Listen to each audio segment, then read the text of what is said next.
All right, so welcome everyone to this evening session, the Art of Letting Go course, day 16, I believe we're on. So we're going to be doing section 7 of chapter 2 this evening, which is on cause and effect, which is 7 paragraphs, I think. So it's sort of intermediate. Should take 2 to 3 hours. We'll see. So I'm going to share my screen with you. Lynn was just texting and saying she can't get on the call. I don't know if she's in the waiting room. Right. Share screen. Okay, can you all see that? Mm-hmm. So let's cause and effect, which is the basic law of this world. That's in fact what karma means. Karma means action. So cause and effect. Effectively the law of karma, which we're going to be discussing. So we would like to kick it off with paragraph 1. I'm happy to. Mm-hmm. You may still complain about fear, but you nevertheless persist in making yourself fearful. Okay, it's going to be the same. Same, okay. Say any translation in here, yeah, maybe a little bit, just miracle workers. So you can probably read the alternative. Okay. I have already indicated that you cannot ask me to release you from fear. I know it does not exist, but you do not. If I intervened between your thoughts and their results, I would be tampering with a basic law of cause and effect, the most fundamental law there is. I would hardly help you if I depreciated the power of your own thinking. This would be in direct opposition to the purpose of this course. It is much more helpful to remind you that you do not guard your thoughts carefully enough. You may feel that at this point. Didn't get that? Sorry. Carry on, Shine. When it would take so read the original and then the alternative, because we've got some miracle stuff going on here. Which one? Number 8, I think. 8. You may feel that at this point it would take a miracle to enable you to do this, which is perfectly true. What's the guarding your thoughts? What we're not doing? We're just translating miracles, correction. Yeah, but the actual terminology is in number 7. You do not guard your thoughts carefully enough. Does that mean watch your thoughts? Yeah, we could change that. You do not guide your thoughts, sort of be vigilant, you know, the idea of vigilance of your thoughts. You do not guide your thoughts. Yeah, the idea of protecting your thoughts. You do not watch your thoughts carefully enough. Maybe watch rather than guard.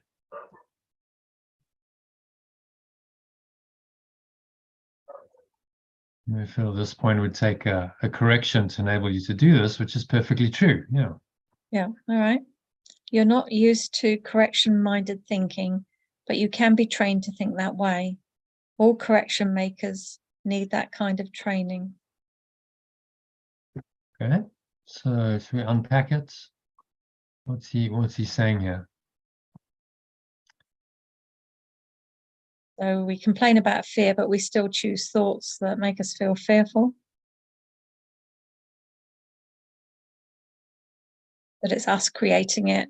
We can't ask for it to be released because it's not true. You do not. Yeah. Okay. If I intervene between your thoughts and the results, me tampering the basic law of cause and effect.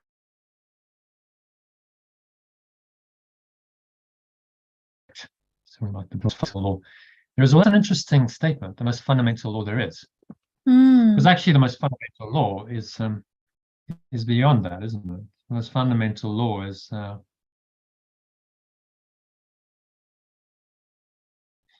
love. But maybe cause and effect. So we are the effect of God. Perhaps he's referring to the source and its extension. Because cause and effect is typically associated with time, isn't it? Which isn't the most fundamental law. It's an illusion. Most fundamental law there is. Okay, interesting. We'll keep that. I think interpretation of that could you could interpret that to mean that, you know, cause, capital, he does actually do this at some point in the course. It says cause with a capital C, and effect, cause being the source and effect being the extension of the sun, is part of this fundamental law. All comes from the source. And then the ego has misused that law. It's created a false cause and then false effect. So it's either going to be true cause and effect or false cause and effect.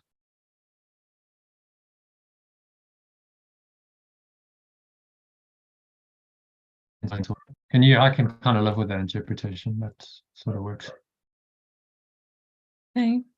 I only ever knew about cause and effect from the ego point of view. I hadn't thought about that.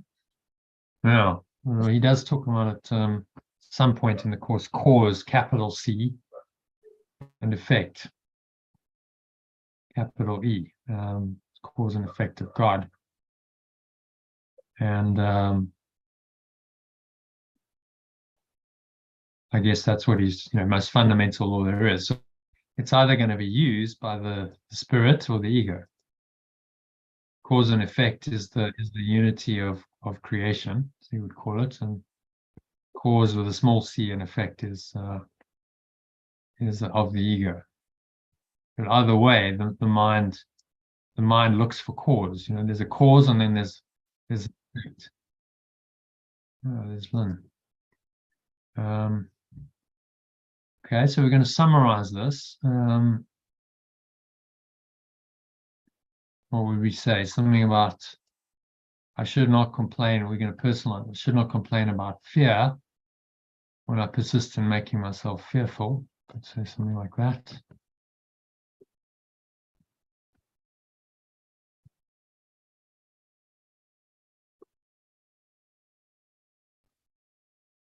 Should not complain about fear.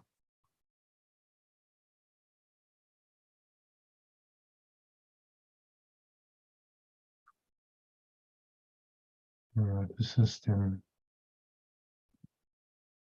myself fearful. And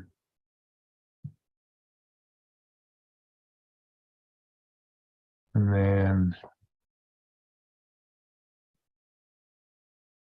it asks me to release. So something like if Yeshua intervened between my thoughts and their results, you'd be tampering with the basic law of cause and effect, most fundamental law there is.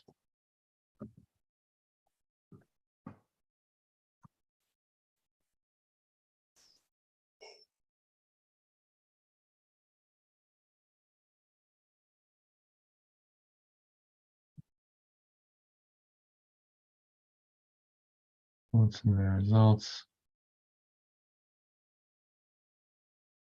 I'm a little bit confused because thoughts and their results are an illusion. And then it's saying it would be tampering with the basic law, which is the fundamental law, which is like the truth. So yeah, well, that's what I said. The interpretation would be you have to interpret it outside of the ego's framework. So false cause leads to false effect. That's the ego's law. But true cause, source, would lead to true effect. So it's You're thinking mm, thinking negative thoughts or thoughts. So you're thinking with the ego, you're going to create fear for yourself. You're blocking out the Holy Spirit. yeah. And so Yeshua, Holy Spirit can't intervene because, as we've been learning the last few sessions, we have to be right-minded for him to come in. So we can be right-minded, and I don't understand is why he says he can't take away fear, but we could be right-minded and ask the situation differently, couldn't we? Which would take away the fear. Yeah. So he's saying, you know, the source will determine the effect. The cause will determine the effect. Wow. You've got a serious cacophony of howling going on. Can you hear that? The dogs seriously howling. Okay. Well, we'll see if they settle down. Otherwise, I might need to go and do something about that. Can you hear me? Yes, Yeah. fine. Okay. So there's a serious howling going on. So there's, you know, cause, owner's gone out, and the effect, dogs howl. Basic law, cause and effect. Well, I would say the cause is you perhaps had fear in your mind that the end would go out, the dogs would howl and interrupt the call. So it happened. So it's all at the level of mind. I wasn't even thinking about that, actually. Well, I find quite often I don't find I'm thinking about things, and then when I check whether it's in my subconscious, there's some deep programming. I find it is. So it's cause at the level of mind, isn't it? They're talking about.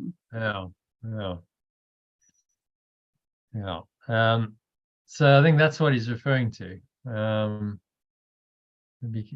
He's referring to this cause in the mind, which is you're either going to have true thoughts or awareness or false.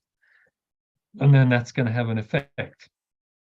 I think that's why he says the most fundamental law there is. Ultimately, in pure formless awareness of perfect love, when the Son and the Father are merged, cause and effect become one.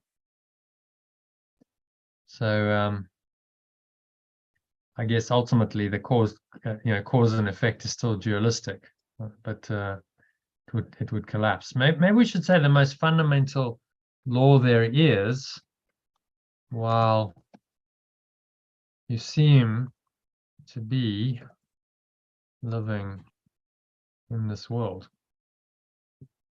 Yeah? Yeah.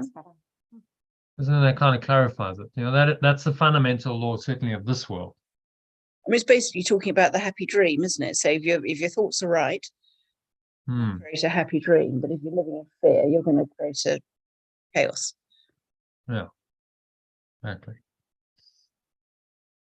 So if Isha intervened between my thoughts and their results, he would be tampering with the basic law of cause and effect, the most fundamental law there is, while I seem to be living in this world. Okay, and then what's the punchline? He's saying,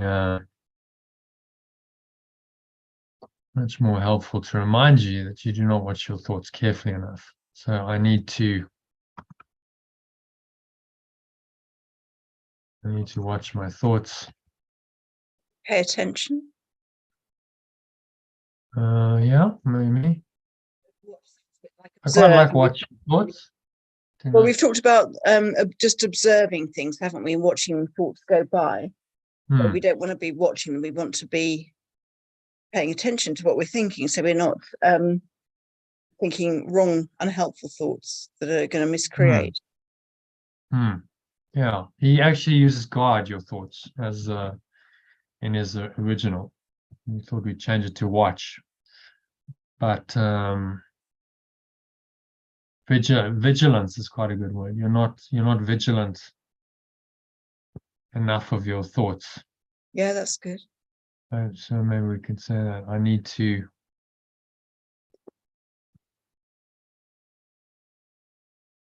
be vigilant of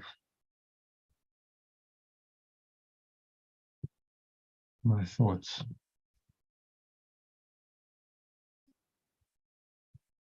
To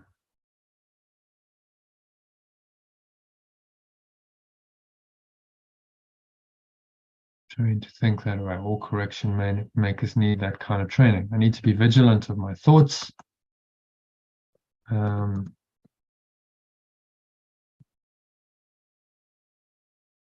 use the law of cause and effect wisely.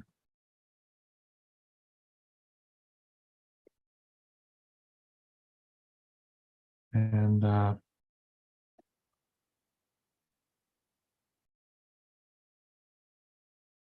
we'll need a correction.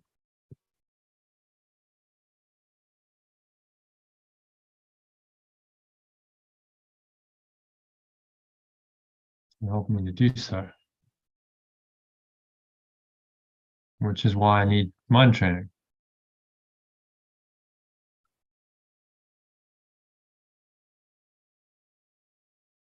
That's in essence what he's saying, I think. You happy with that? Just maybe read it from the top. I should not complain about fear when I persist in making myself fearful. If Yeshua intervened between my thoughts and their results, he would be tampering with the basic law of cause and effect, the most fundamental law there is while I seem to be living in this world. I need to be vigilant of my thoughts, to use the law of cause and effect wisely, and it will need a correction to help me do so, which is why I need mind training. Yeah. Does that work?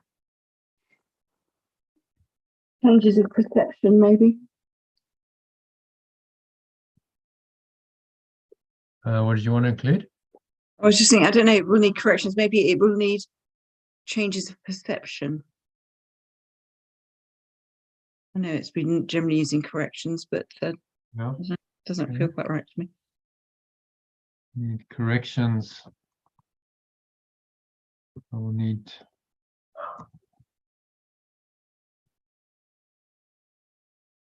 make corrections. Of perception. I need to make, and I will need to make corrections to help me to do so, which is why I need mind training. Okay, so that's need to be vigilant of my thoughts, to use the law of cause and effect wisely, and I will need to make corrections to help me to do so, which is why I need mind training. I think that's pretty. That's kind of what he's saying, isn't it? Yeah, sure.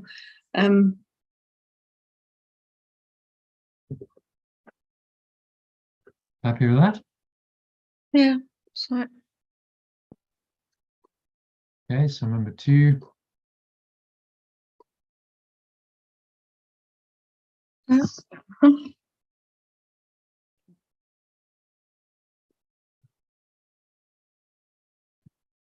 So number 2, Jackie, if you can read that. Okay. I cannot let you leave your mind unguarded, or you will not be able to help me. Miracle working entails full realization of the power of thought in order to avoid miscreation.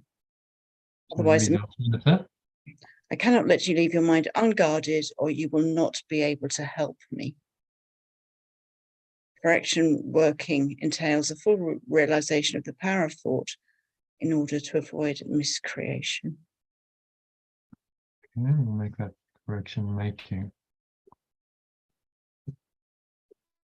Realization, spell out British, in order to avoid miscreation.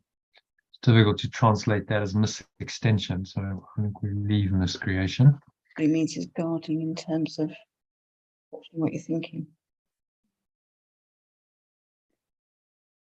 We had something after, or you will not be able to help me awaken the world, or something like that. Or with the yeah, we could. We'll do the summary now. Let's go through it in first and just do the translations. So correction making entails a full realization of the power of thought in order to avoid miscreation. So we must realize the power of our thought. Yeah. to avoid to avoid miscreation. So very important, that you're aware your thoughts have power, and they will create your reality. That's the basic law of cause and effect, and you need to use it wisely. Otherwise, number 3. Yeah, that's quite interesting, really, because that, I think, can get lost. I used to be very very conscious of my thoughts, and then in fact, my thoughts went haywire after my son became ill, and that's when the chaos ensued. But I also got into the course a bit more deeply at that time. But I feel that the emphasis on the course is so much on forgiveness, and this message can get lost. But it's so important, watching the thoughts. But it's not. It's something that tends to be taught in perhaps more of a, I don't know, New Age, New Thought type environment, and less so in course circles. That's been my experience. Well, it's interesting because, you have to watch. Forgiveness entails you have to watch your thoughts very carefully. So, which thoughts are you going to let go of, and which ones are you're going to hold on to. So, and he does emphasize the need for vigilance.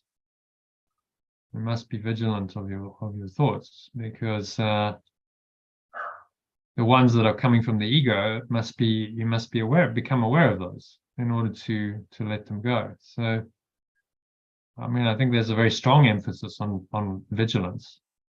Yeah. If it's not taught that way, then maybe it's not being taught correctly, because it's really awareness. Remember the 2 phases of forgiveness. Really, awareness. You must be able to have an awareness of the thoughts arising, and be able to distinguish. Second phase, distinguish between them, which one's which is coming from the ego, and which is coming from the Holy Spirit, and then you can make the choice. Awareness, distinguish, and then choice to let one go and keep the other. So without awareness and being able to distinguish, you can't let go, can you? It doesn't happen. So the vigilance, the mind watching is absolutely essential to the miracle. Yeah. Okay. Okay. It's it's not the personal growth form of positive thinking, but what they decide is positive thinking is usually related to some kind of manifestation. Oh, well, I believe I'll manifest this, or I want this and I believe I'll get it. It's normally what they think of as positive thinking, which doesn't really address the problem, because you're not letting go of the negative. That's still lurking in the subconscious. So you've got this kind of veneer of positive thinking. Think of a kind of rotten cake with some nice icing, and it looks very nice from the outside. But underneath, the subconscious hasn't really been cleaned. In fact, those layers of positive thinking just stack up on top of a pretty rotten cake. And you might temporarily get, some of the stuff that you thought you wanted. But the cake underneath it is rotten, and that's why people like the celebrities and Marisa Peer were clients would hit a wall. They'd go, okay, this I've done all of this. That positive thinking has manifested a life, the external, but I haven't really dealt with all of my unworthiness, my lack of love, and no amount of so-called positive thinking within the ego's domain will work to let that go. You have to do forgiveness or letting go. It's a different level. So positive thinking in the conventional sense doesn't really work. It's not going to free your mind and help you to really have a happy dream. It's watching the thoughts very carefully, being able to distinguish what's what. So these thoughts cross your mind all the time. Okay, well, that was an ego thought. I recognize it. If you recognize it, you don't have to energize it. You can just let it go then. It's okay. Just don't go down train of thought. That's forgiveness. It's a letting go. We get confused though, so we don't know. He's training us to be able to be aware, number one, of the thoughts. So these mind training exercises are like, okay, first of all, bring thoughts into awareness. A lot of people never do that. They're not familiar with watching their thoughts. The thoughts just happen, and thoughts, well, how do I watch my thoughts? It's very unfamiliar. So the watching, and then he's giving us the teaching, very clear teachings, to help us to distinguish between the two thought systems. That's what this mind training is all about, awareness. And then how can you distinguish between these? Because if you can tell the difference, then you can make an accurate decision. It's not that hard to then say, okay, I can see clearly that's the ego. And I know what the whole ego is training us to understand the whole ego system is about. And once you understand what it does and how it works and what its effects are, you're not going to choose it. No one in their right mind would choose it. So the mind training is awareness and then being able to distinguish between the two very clearly. And then forgiveness is almost automatic. Then. Once you get those two, you're aware of the ego and what it is and what it does, and there's just no way you're going to want to hold it. It's a natural, oh no, I really want to let this go. But the first two are tricky. Awareness, a lot of people don't have the awareness of their thoughts. So he's got to train us. These are the mind training exercises. Saying, okay, repeatedly drop in there and be aware of your thoughts. And especially in part one of the workbook, it's just all the time, awareness of thoughts. Scan your mind, look at your thoughts, what's going on, and then apply correction. So then have the discernment to be able to distinguish between truth and illusion, and then apply the correction using the lesson, and there's a letting go there. And so then there's the undoing. There's a watching and there's an undoing. And so it's a very simple process he's training us in, but our minds are not skilled at it unless we have this kind of mind training. Who trains you to do this? At school, university, teach you a whole lot of facts and figures, but they don't go, okay, we're going to teach you now mindfulness and how to watch your thoughts. It's coming in as we've discussed, but it's still not a central part of the curriculum. But that should be absolutely the core skill. You watch your thoughts, and can you let go of the ones that don't serve you? That's key skill of human life, the art of letting go, and it's not taught very often, and even in personal growth or spiritual circles. It's often just overlooked because the mind's got more important things to do. It's go manifest something amazing. So I'll focus my thinking on positive thinking rather than watching my thoughts like a hawk and just catching them and getting really good at letting go of the negative ones. And that's the most valuable skill you can have, because then you've got the ability to undo every negative. As it arises, you're aware of it and you can undo it. But if the negatives slip through, then you can't. They seem to masquerade as your real thoughts, and until you're aware that they're not welcome, they remain.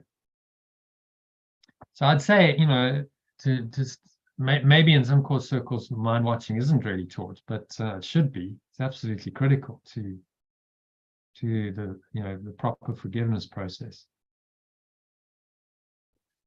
Okay. Right. So where were we? Number 3, miracle working. Number 2, I think we've done number 2. Yeah, it's number 3. Power of thought. In order to avoid miscreation. Yeah. So number 3. So if you can go down a bit. Mm-hmm. Oh, you just want me to read the alternative? Yeah, the alternative, yeah. Oh, okay. Otherwise, a correction will be necessary to set the mind itself straight. A circular process that would not foster the time collapse for which the correction was intended. Okay, so interesting logic. Correction making entails full realization of the power of thought. You must realize the power of your thought in order to avoid miscreation. So if you don't think your thoughts are powerful, then why would you bother being vigilant of them, would you? You wouldn't bother. Otherwise, a correction will be necessary to set the mind itself straight. Circular process that would not foster the time collapse for which the correction was intended. Okay, what do you make of that? So a correction will be necessary to sort out the issue you created with your negative thoughts, which will, it's a circular, nice bit of circular process. So if you could automatically let go, you didn't go into the negative thinking, you wouldn't need the correction or the miracle, and the time would collapse. Is that right? But if you go into that negative thought process, then you will need a correction. To set the mind itself straight. Yeah. Circular process. So we don't realize the power of our thought. But why would the miracle be necessary for the time? I suppose that is it feels like it's saying the same thing twice. So otherwise a correction will be necessary to set the mind itself straight, which makes sense. Circular process that would not foster the time collapse for which the correction was intended. So you're misusing the miracle, basically. Is that? Well, you're saying it's going to save time. The way I interpret this is it's going to save time if you realize the power of your thought. Because I just the original, Johnny. Can you go up a bit? Yeah. Thanks. Just says miracle working instead of correction making. Yeah. What it says. I don't know. There's something there that's. So maybe it needs a bit of interpretation. We'll do that in our summary. Yeah. Miracle be necessary. So I think he's saying if you can recognize the power of your thought, that your thoughts have power and they need to be respected, you need to be, be vigilant of them, then you won't misuse your mind, because you realize that, all thought then has power on some level. You're thinking a negative thought, you realize that's, that can be harmful to you and others immediately if you fully realize the power of thought. So saying this will save time, and then you won't require a miracle to set the mind straight and just to realize the power of your mind. Okay. But if you don't realize the power of your thoughts, then you will need a miracle necessary to set the mind itself straight, which then is a bit circular. You need a miracle to remind you of the power of your mind so that you can then make corrections. Yeah. Essentially, it's saying if you miscreate, you're going to get your forgiveness lesson again, which is going to waste time until you finally get it incorrect. You're going to go round in a circular process. Yeah. Until you let it go. I think the key thing here he's trying to emphasize is the full realization of the power of thought.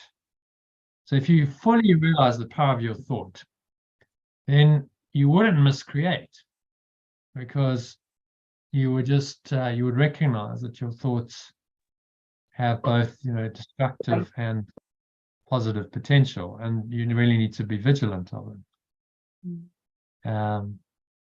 And so that then puts you in a miracle-minded state where you're vigilant and you make the correct choice. Otherwise, a miracle will be necessary to set the mind itself straight. Just a miracle will be necessary to help you to realize the power of your thought. So circular process would not foster the time collapse which the miracle was intended. So that's going to delay time, because you need a miracle just to remind you of the power of your mind so that you can then make corrections. So it's like a preliminary miracle just to remind you of the power of your mind, which is often where people are at. I mean, he's talking almost about levels in the dream. So if you think of someone, let's say they're very much in inertia, they're in a victim identity.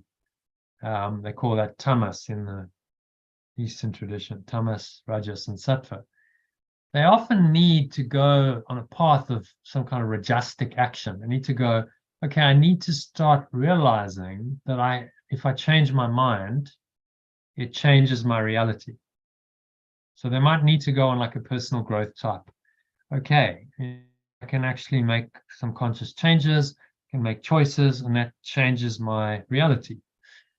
To get them into the rajas mode, which is where you go, right, think and act, and I make the connection between my thoughts and the actions and the results. And someone who's very rajastic has actually understood that, because they've understood how to use that law to get what they think they want and manifest, whatever their ego tells them they want. It's not ultimate truth, but at least they understand the power of their mind, and that the mind, has effect. But someone in a tamas state doesn't know that yet. They're often just not even aware of their mind and their thoughts. Very kind of low energy, depression, apathy, that kind of thing. On the lower end of the David Hawkins scale, 100 and below, I would say would tamas be. Let's just tab across there. So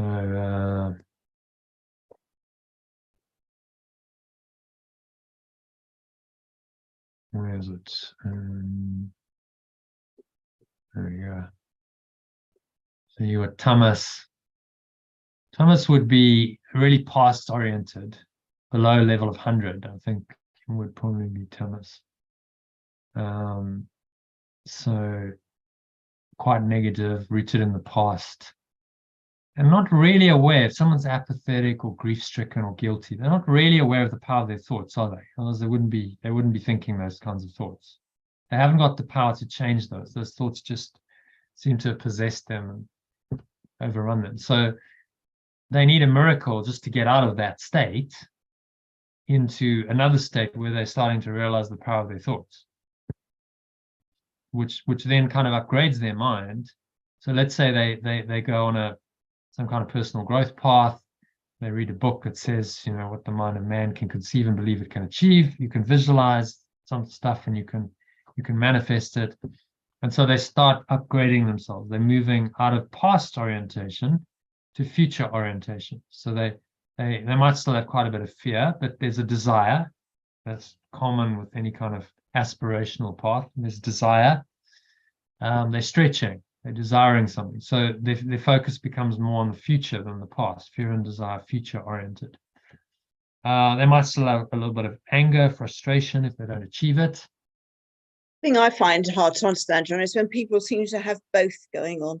So, you can, for example, the person I've talked about a lot, understands the power of the mind, achieves enormously in life, seems to achieve everything that he sets his mind on. And yet I know there's also this low level stuff going on as well. The guilt, the evil, the vindictiveness, the blame, the destruction. All that's also there. And I don't know how the two coexist, really. Well, it's buried. These are levels, right? So that's in a subconscious. We actually all have guilt and shame in our subconscious. What David Hawkins is talking about is someone whose dominant thought system, dominant thoughts and emotions are there. They're doing this all the time. So this is hidden. This is sort of buried in him. And he might be at pride and anger. That's his dominant level. But anyone who's at pride and anger has all of this underpinning it. The whole ego's thought system is there. And it doesn't take too much to make them drop down.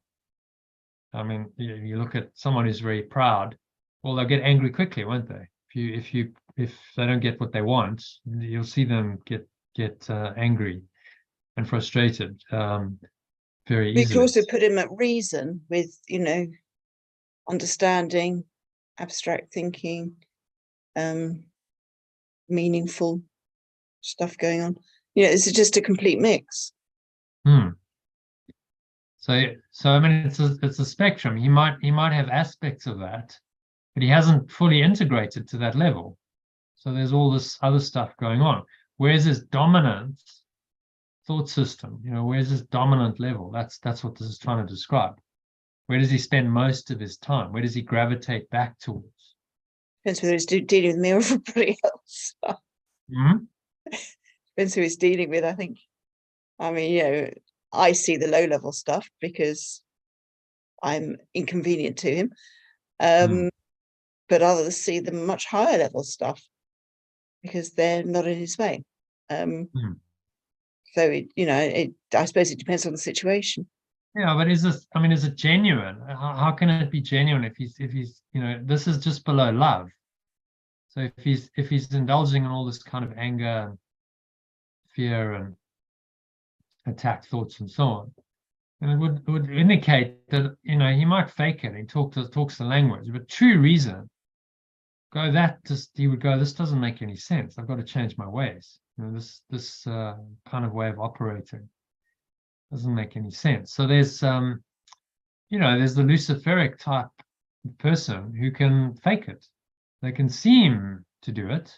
They have a high intellect, so they can talk this kind of stuff, but they haven't actually resolved their emotional issues. That's still, very much there, and it's dominant and come through. Well, it's, I think I may have said this, but people with narcissistic personality disorder are, the hardest to treat because it works so well for them. All these things that other people couldn't do out of conscience, they have no issue over. So it works so well. Yeah, until higher reason would start to understand that it doesn't actually work very well. That's reasoning, isn't it? So, can't bury all the other stuff forever. I guess it's all there. I can't bury all of it, and I understand the law of karma. If I keep giving out this kind of energy, it's going to come back. That's the law of karma is a bitch. It's going to get everyone. You can't, as he said, basic law of cause and effect.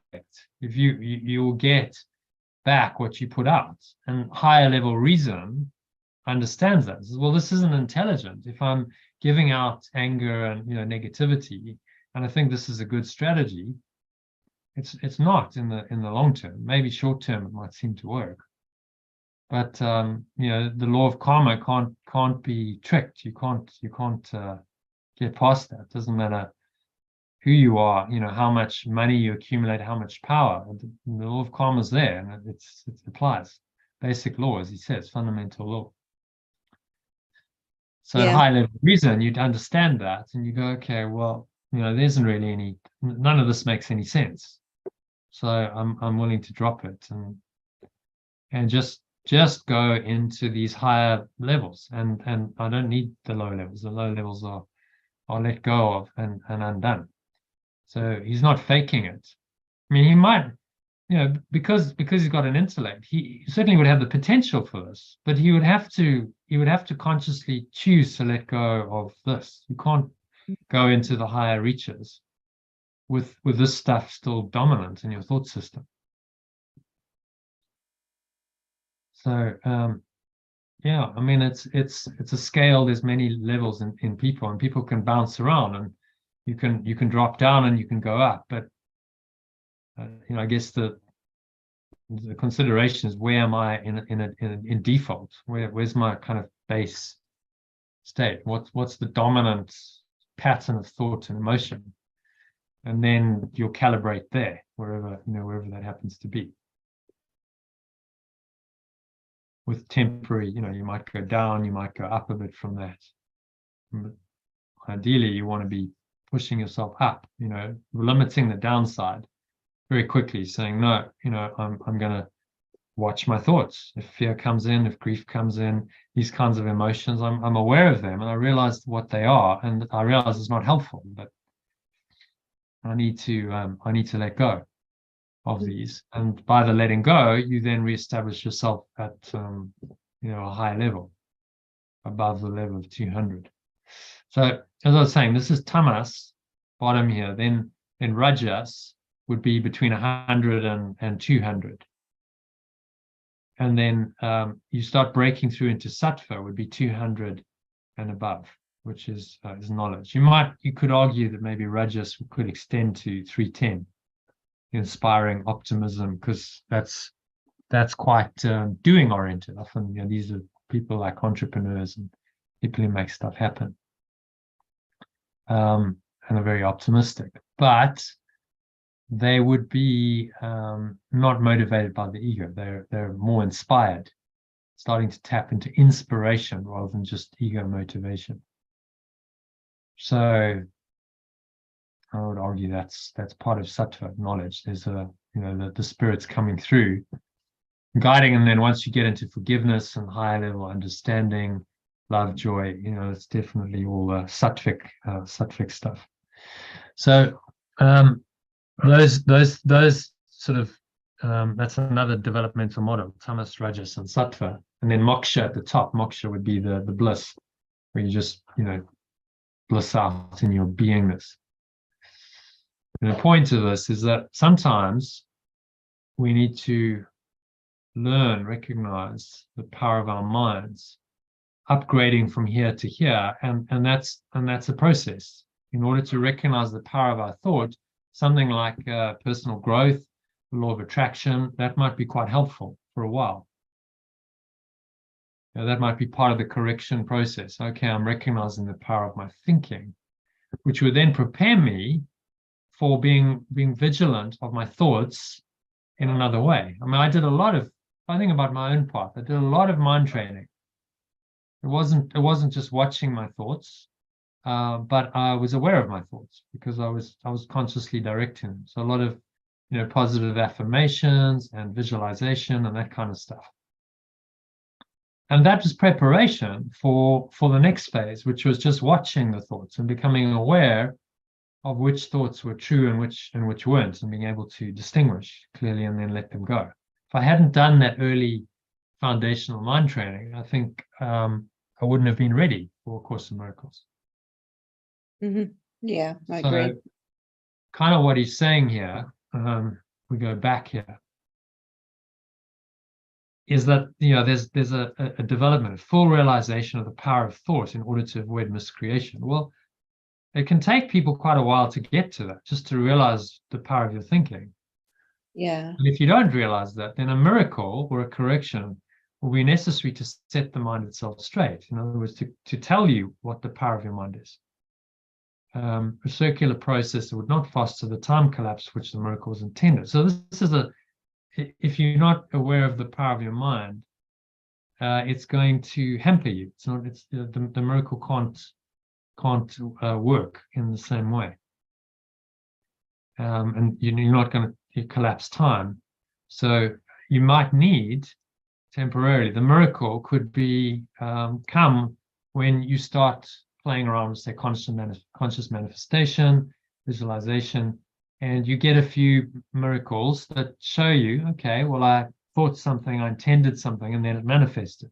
Oh, okay, I'm starting to make the connection between my thoughts and what happens, which could be the miracle he's talking about, to set the mind straight, to realize the power of your thinking. And then you would be in a position to do something like this, next level mind training. So that's quite a long explanation, but it's what he's talking about is levels here of development. Mm. Is that clear? Yeah. Okay. Okay. And the miracle worker must have genuine respect for Yes. cause and effect. The miracle worker must have genuine respect for true cause and effect as a necessary condition for the miracle to occur. The correction maker must have genuine respect for true cause and effect as a necessary condition for the correction to occur.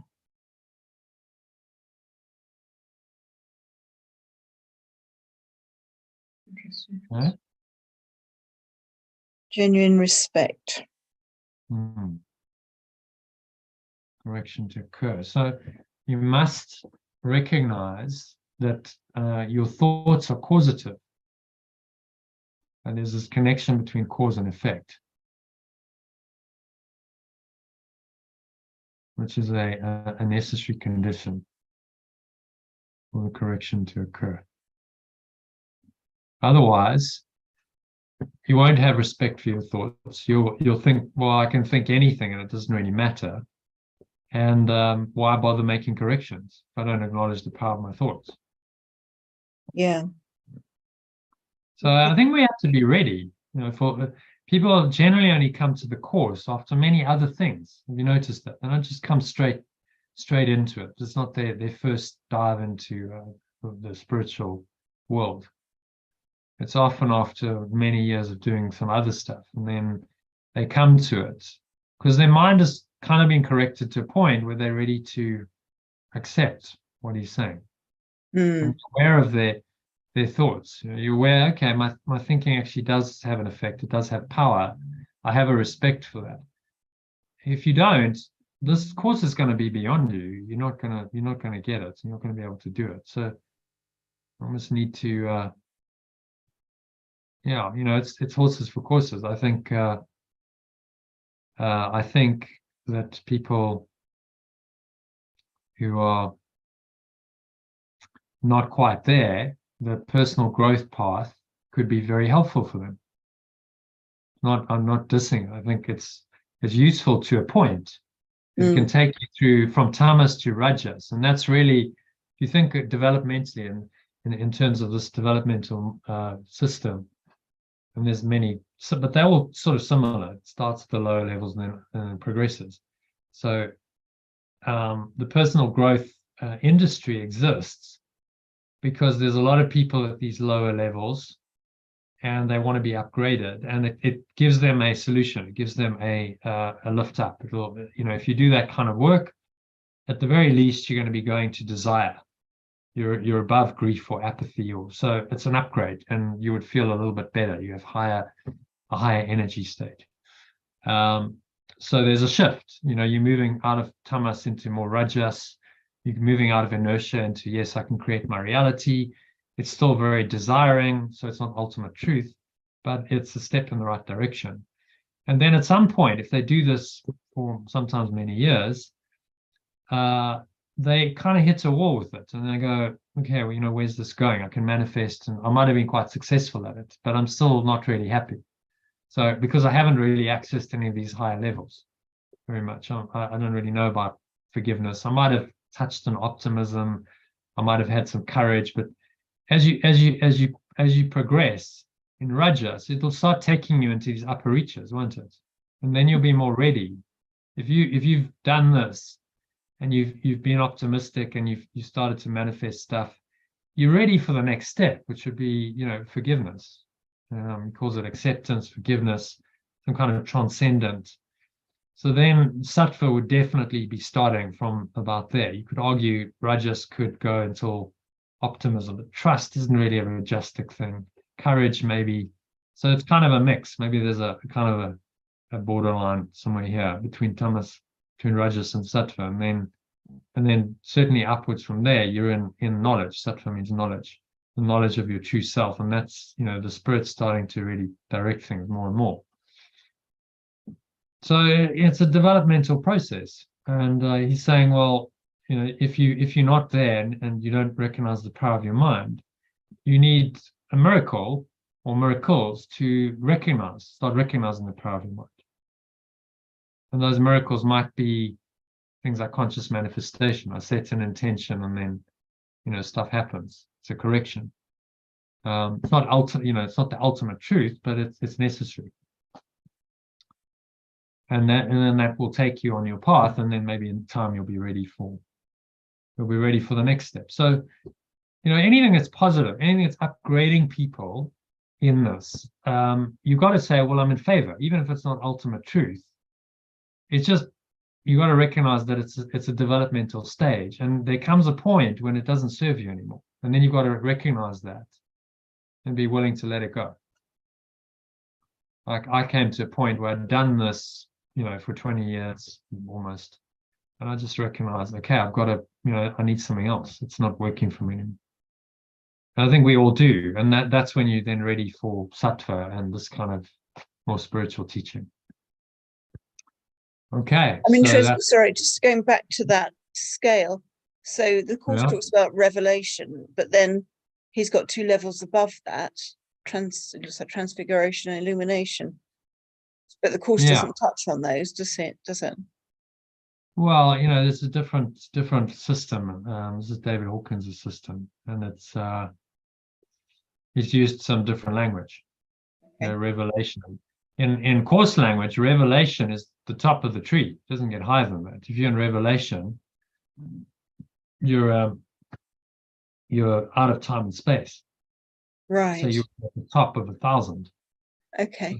That would be revelation in course language. So just be aware of the different language people are using. He's chosen terms that are meaningful in this context, but they don't necessarily relate to, certainly revelation. If you were doing it in course terms, would be there.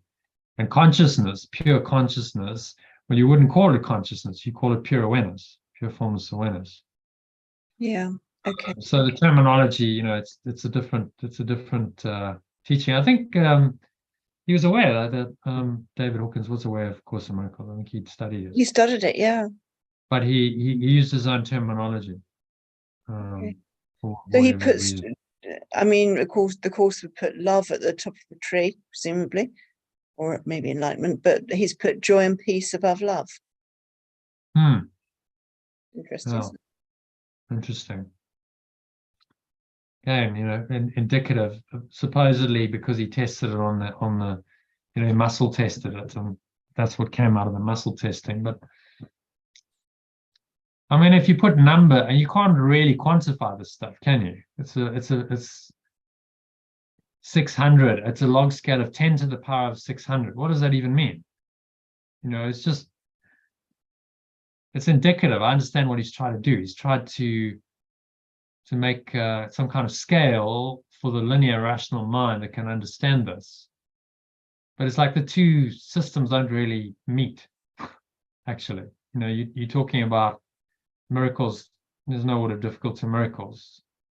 There's no hierarchy of illusions. And you really can't quantify love. All expressions of love are maximal. So any kind of scale like this is limited by the paradigm it's trying to fit into, numbers and levels, and it's not absolute truth. I think it can be useful as an indication. We can use it as an indicator of where someone might be, and it gives you an idea of where they're at and maybe where their next steps are. The higher levels, love, joy, peace, it kind of all merges into one. It becomes one experience anyway. So I suppose is where he's pointing there with enlightenment. It's like, well, it all just merges into one blissful experience, ineffable. You can't really describe it. So he's pointing us out of, what I will say is he is pointing us to the ultimate truth here. Pure consciousness or pure awareness beyond any description, beyond levels. At 1,000, you go beyond all levels, and you simply are. You exist as the one self. That would be full identification with the Christ. And he put Yeshua, calibrated Yeshua at 1,000. So that was the top of the tree, the highest possible self you can be as human. And then, above that, you're ready to go into non-human state. And apparently He only calibrated the Course of Miracles at 600, which I thought was curious. Yeah, peace. Well, again, so who? It's like you're trying to judge something by numbers. The Course is stretching beyond numbers, stretching beyond the whole thought system of numbers and levels. So judge the Course at 600, his own books at 700 and something, which I thought was, they're very good. He put his own book at 700, right? 720 or something. Right. Okay. Well, one has to then question it, don't you? Yeshua, who's escaped time and space, has given us this as a pretty phenomenal mind training course. It's amazing, I think. The depth of it and the way it's been designed. There's nothing, in my view, that is as powerful. I've read his book, Power versus Force. It's not on the same level. You can't. There's no way it calibrates higher than a Course in terms of its efficacy, its usefulness. So you have to question then the methodology. Oh well, that's useful. You can just calibrate it whatever you want. Well, the muscle testing is saying this, but is that really authentic? I suppose, there's so many aspects. Muscle testing can be done on a very simple level, but there may be other aspects that are required. So power versus force is easy to read. So from that point of view, it may be more powerful to more people. But of course, in Miracles, if you really understand it, it's massively more powerful than that. But as most people don't. Yeah, you've got to go into the Course in Miracles is really going to help you to go into this and undo it.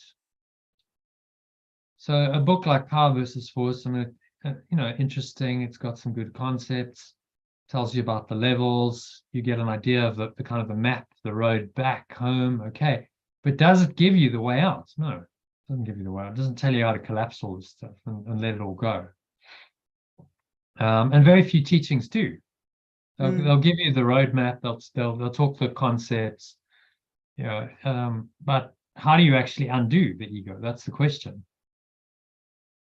And any teaching that's useful must help you to do that.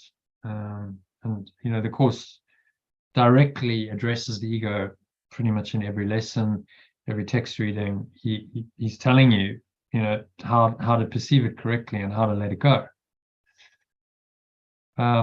So that's massively useful. You might say, well, he's spending too much time on the ego. One guy once said, oh, well, he's just ego bashing. Okay. If that's how you want to see it, I guess. Yeah, he's ego bashing, but rather look at it as helping you to undo your ego. You would only perceive it as ego bashing if you have some investment in the ego, defending it, that you perceive it as some kind of threat to your ego. But he has to do that. You realize he has to undo the ego. Yeah. In order to really help you. Otherwise, it's not a helpful teaching. You can talk as much as you like about all this stuff until the cows come home. You can talk about peace and joy and love, and, be very erudite. I mean, Billy John's not here tonight, but he mentioned Alan Watts the other night. You familiar with Alan Watts? Alan Watts, yes. John, can you just tip your screen forward a bit, because your face is disappearing below the level a bit, and I can't quite catch that. Yeah. There we are. Yeah, Alan Watts. Alan Watts, was a very highly erudite man. He could speak. I mean, I've listened to some of his lectures. He knew his stuff, and yet he hadn't resolved a whole lot of mental, emotional stuff. And so he was an alcoholic, and eventually killed himself with his drinking and his smoking. All these addictions. So he hadn't really integrated it. He talked a good game. He could speak it. But he hadn't really applied it. I don't think he hadn't let go of all this stuff. It was still there. That's what killed him in the end. And the course says, okay, we're not just speaking a good game yet. It's not just about theory. You got to go in there and you got to really look at it. It's uncomfortable and you've got to let it go. And if you can let go of all of this, then you really are free, because there's no negative anymore in your mind. And then there's nothing holding you back from pure formless awareness of perfect love. You recognize that's then your only state. And it does that, I think, better than any other teaching. Otherwise, I wouldn't be teaching. I'd be teaching something else. I'd be teaching power versus force. I mean, these are useful. It's a useful tool. But how would I teach a whole course on it? It doesn't have the depth. It just, whereas this, I mean, look at how much material. We can spend hours and hours and hours on this, and it's never ending. You can just carry on. It's because there's such rich material in the course. So when I chose to do this, I was like, well, should I just do breath work and focus a little bit, make it a bit easier? And I was like, but I'm going to run out of content. You can only teach so much in breath work. There's only so many techniques. And then what? Then where do you go? Okay, well, I've taught you 20 different techniques. Go out and apply them. And where do you go from there? Well, nowhere. It's pretty limited. Maybe you just keep running the same courses or selling the same courses. But I really wanted something that had like deeper levels of significance, which is what the course does. You can dive deeply into this, and you could read the same text reading or the same lesson many, many times, and each time you'll get something different, and it could be very interesting discussion each time, because of the depth of it. And I don't really know another teaching like that. Do you know another book where you've studied it for years and it just keeps revealing stuff? I don't know another book like that. You know, you'll read a book once or twice, and then you're like, okay, I kind of got it. And to keep rereading it doesn't necessarily, add much more value. Even great books. I mean, Eckhart Tolle, brilliant book, Power of Now, great book. But okay, I've absorbed what I can from it. I've read it 2 or 3 times. I've extracted the essence, and then, okay, to keep rereading it doesn't really serve me. So, in my view, and it is my opinion, but it's based on my own study and 17 years of this course, this is the top of the tree. You're not going to find a higher teaching than this, a more effective teaching to undo your ego. And you can look, and people do. Oh, no, there's other ways. Yeah, good luck with that. You'll come back really to the same non-dual teaching. It will lead you back to the same conclusion as Yeshua's come to. And you realize, okay, well, I could have just got it then, but I had to go on a whole circuitous route and tried out all kinds of other stuff to realize that, yeah, there's no other way. I have to let it go. Whether I do that through A Course in Miracles or Advaita Vedanta or Sufism, or just because I'm so desperate, my ego cracks open like Eckhart Tolle was, and it just lets go. It's the same thing. I have to let it go. And so why not just do it this way? Makes a whole lot of sense to just surrender to it and say, all right, here we go. We've got a great teaching, spiritual master, possibly the greatest spiritual master ever has given it.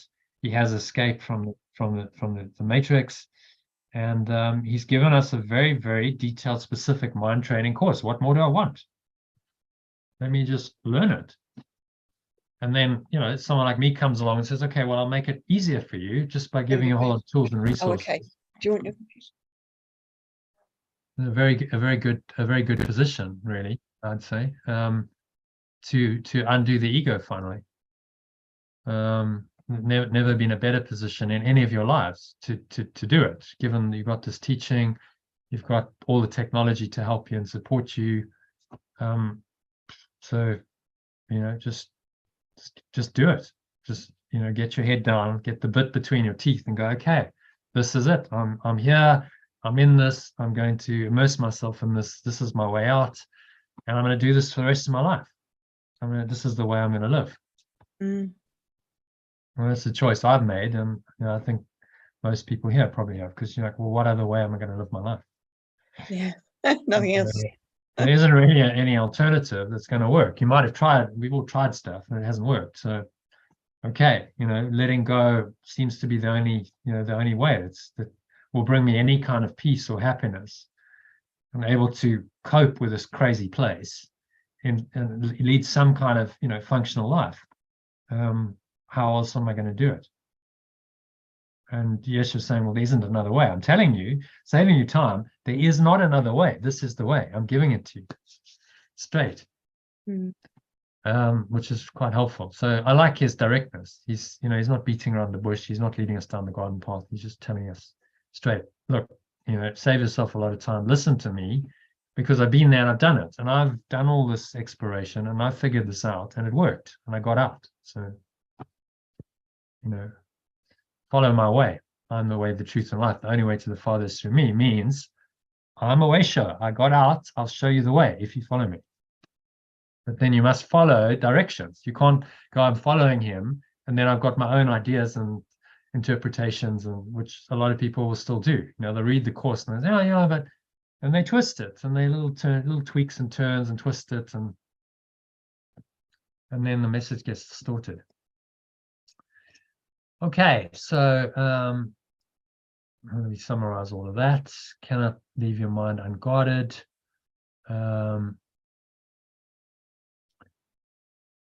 So correction making entails full realization of the power of thought. Something, I think that's quite an important line.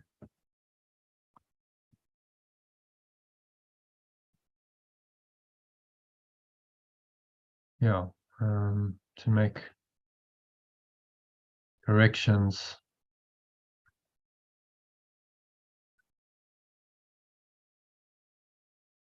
must realize, must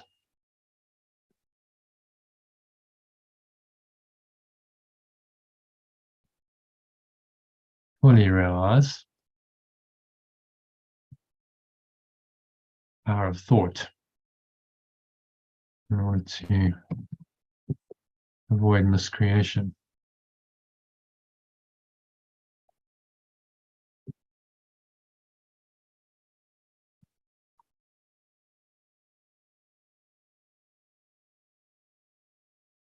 Do you think they're his talk? I mean,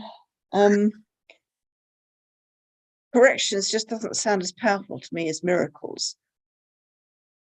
So, correction of perception, a change of perception is a change of mind. So to change your mind, you must fully realize the power of your thought. Kind of doesn't feel. It feels like, you know, miracles in terms of some kind of supernatural input, which he is perhaps referring to in that first sentence, because he's saying you'll be able to help me, which is talking on another Let you level, leave isn't your it? mind unguarded, or you'll not be able to help me. No, so he's training us. He's talked about mind training. He's saying, you know, this is mind training. I'm going to train you to be vigilant. And I tell you why I like corrections, because it takes it out of the domain of the supernatural. None of this is mysterious or supernatural at all. Could we take It's out just to the make world of corrections and just say, I must fully realize the power of my thoughts in order to avoid miscreation. In this way, I will be able to help Yeshua.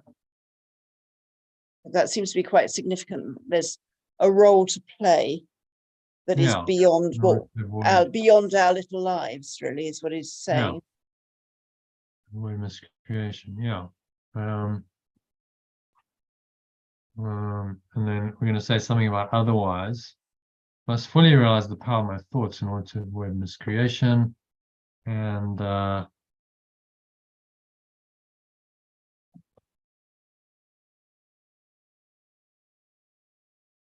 otherwise,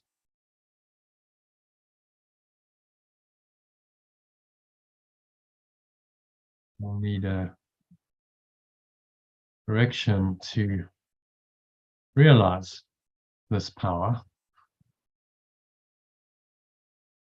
which will delay my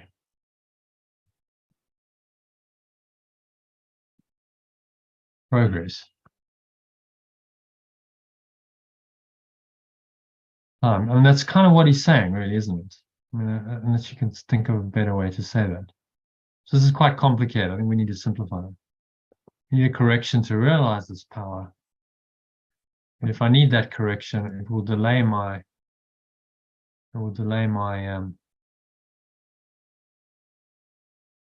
progress, my awakening, maybe. Delay my awakening.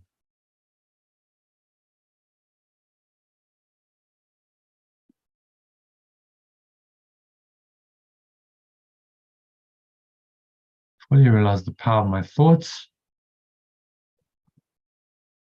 Have a genuine, have a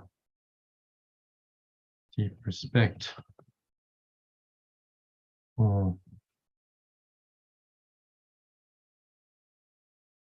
true cause and effect in order to avoid miscreation.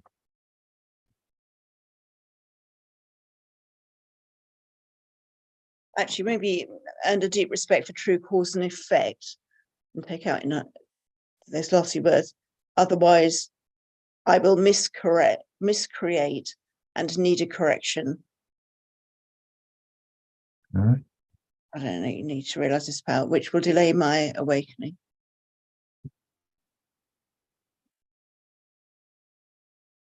Miscreate. I need a correction to realize this power, which will delay my awakening. Okay. Happy with that? Yep. Kind of gets the essence of that paragraph. Yeah. So some summary. So let's just work that down here. Well, hopefully these, it's a bit of effort, but hopefully it'll be quite useful in years to come for people to read this and go, okay, that's like a personalized executive summary. This is what I can actually take out of this, really understand it and internalize it. That's the idea. Yeah. Because too often it's so theoretical. It's like I read it and, okay, what does it actually mean? How do I apply that to my life? Yeah. And too many people say you don't need to understand the course, but the course actually says you don't need to understand it at the beginning. Eventually, you do need to understand it. Yeah, he's saying, look, baby steps. If you don't understand the lessons, that's okay. The workbook, just practice them. Practice, because by practicing, you will come to understand by thinking those thoughts and doing the mind training. But eventually, with enough mind training, you must understand. Well, of course, you have to understand the truth to be enlightened. I mean, otherwise, you're still confused. So, you do have to understand, and understanding the text deeply will really help you to apply the workbook. Will give you a much deeper understanding of the workbook, because a lot of this stuff isn't in the workbook. You won't get like the metaphysics, the explanation of guilt, the separation. That's all in the text, and then the workbook kind of alludes to it, but it doesn't really go into the guts of it and say, okay, this is what happened in the separation. It doesn't discuss guilt and fear to the same level. So both are needed for the mind training. Well, obviously, he wouldn't have given both. Just do the text, you're missing out on a huge part of the teaching. Yeah, it's interesting, isn't it? A lot of people just do the lessons over and over again. A lot of people only teach the lessons. All of the Course in Miracles teachers. Yeah, well, it's kind of easy. It's okay. The lessons are a bit easier. It's practical. People are like, and I mean, I'm not saying it's not going to be helpful, but take Sue and John. They've done 15 years of lessons. Had a go at the text, never really got into it, so I'd never really read the text.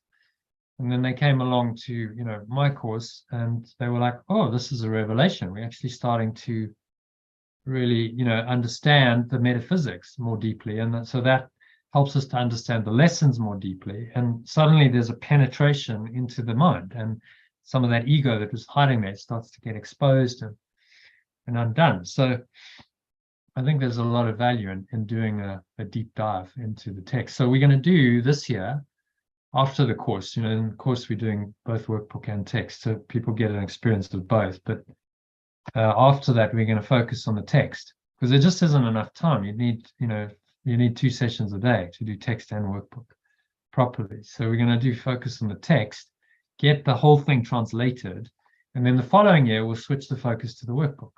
So it'll be a 2-year, because otherwise it's just too much to do it in 1 year, actually. Yeah. That was Sally's suggestion. So thank you, Sally. Is Sally still there? Or she? No, I think she's listening on a phone, actually, upstairs. I'll do it if you want. Yeah. Would you like to read? All right. Both miracles and fear. Both miracles and fear come from thoughts. If you are not free, do we do the translation as we go or no? Or we read everything? Yeah. Let's do the translation as we go. So both corrections and fear come from thoughts. Right. If you're not free to choose one, you would also not be free to choose the other. Yeah. By choosing the correction, you have rejected fear. So by By choosing choosing the miracle, you have rejected fear, if only temporarily. So. Right. So by choosing corrections, you've said no to fear, if only temporarily. So it might come back, but in the moment you've yeah, rejected. I'm sure there might be some other forms of fear, or some fear underlying. Yeah, you just need enough triggers, and it can take anyone into fear. It's very interesting what can happen, and that fight or flight response mode is so ingrained in us that it can trigger. And even though you can have an awareness of what's going on, you can feel all those chemicals going off in your system. Very interesting. So but as long as you're aware of it, then you can make a choice and reject it. Awareness is the key, Okay, so you've been fearful. You've been fearful of everyone and everything. You are afraid of God, of me, and of yourself. So you are being fearful of everyone and everything, and you are afraid of pure formless awareness of perfect love of me and of yourself. Me again is the Holy Spirit, right? No, it's Of me. Well, Yeshua. he's talking about Mm. Yeshua. And remember, this was directed to Helen and Bill, yeah, to Helen. You're afraid of me, so she was afraid of him. She was and afraid of herself. Yeshua. Yeah, of this voice that's speaking to her and telling Yeah. her. There's Yeah, I can imagine. There was a Hey, lot who's of talking to fear. me? a lot of fear. It freaked her out. She was like, I can't imagine. It must be weird to have a voice talking, not knowing who's. yeah. I don't know. It's kind of weird to imagine, actually. Kind of strange to imagine. Well, she was a very conflicted woman because she recognized that this was important and it was her life's work. Yeah. But she couldn't accept the message. So she said, I'm in a ridiculous position. She was atheist, right? She's atheist. I mean, she was atheist. Atheist, yeah. Atheist. So she couldn't accept the message fully. So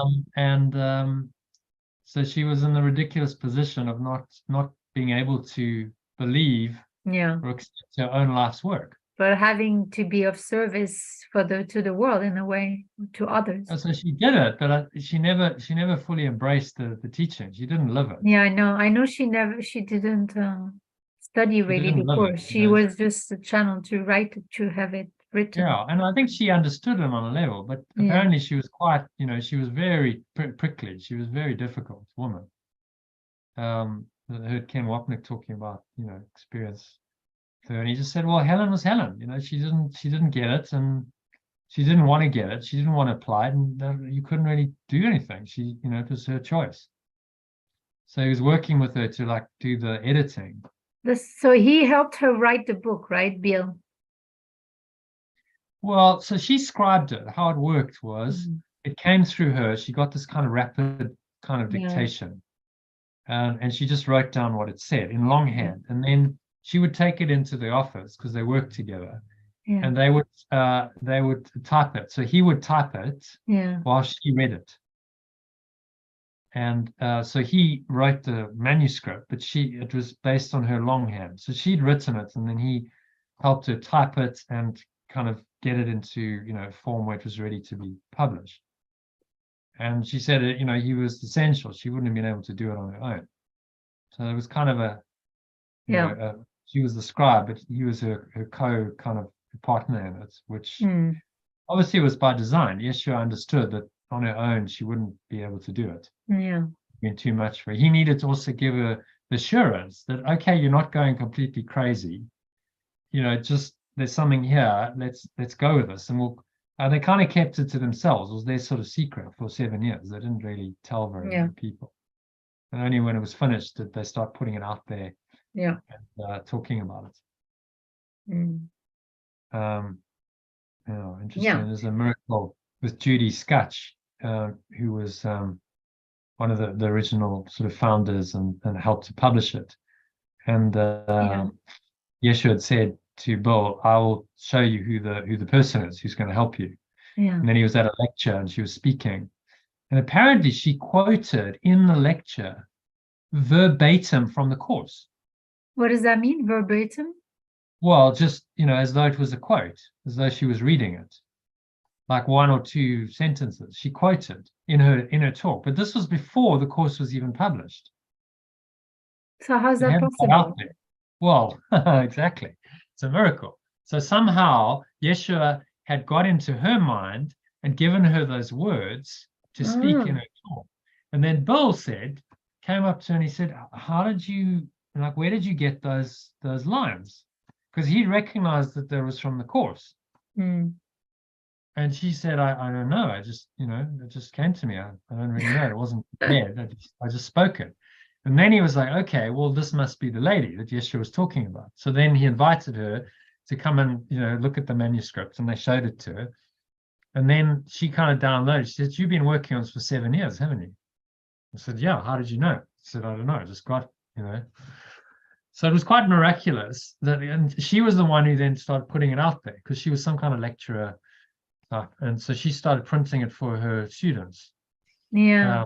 And then it sort of got out in a manuscript form, and it got photocopied many times, and it went all over, went down to Mexico. And then some guy, they had a conference kind of meeting.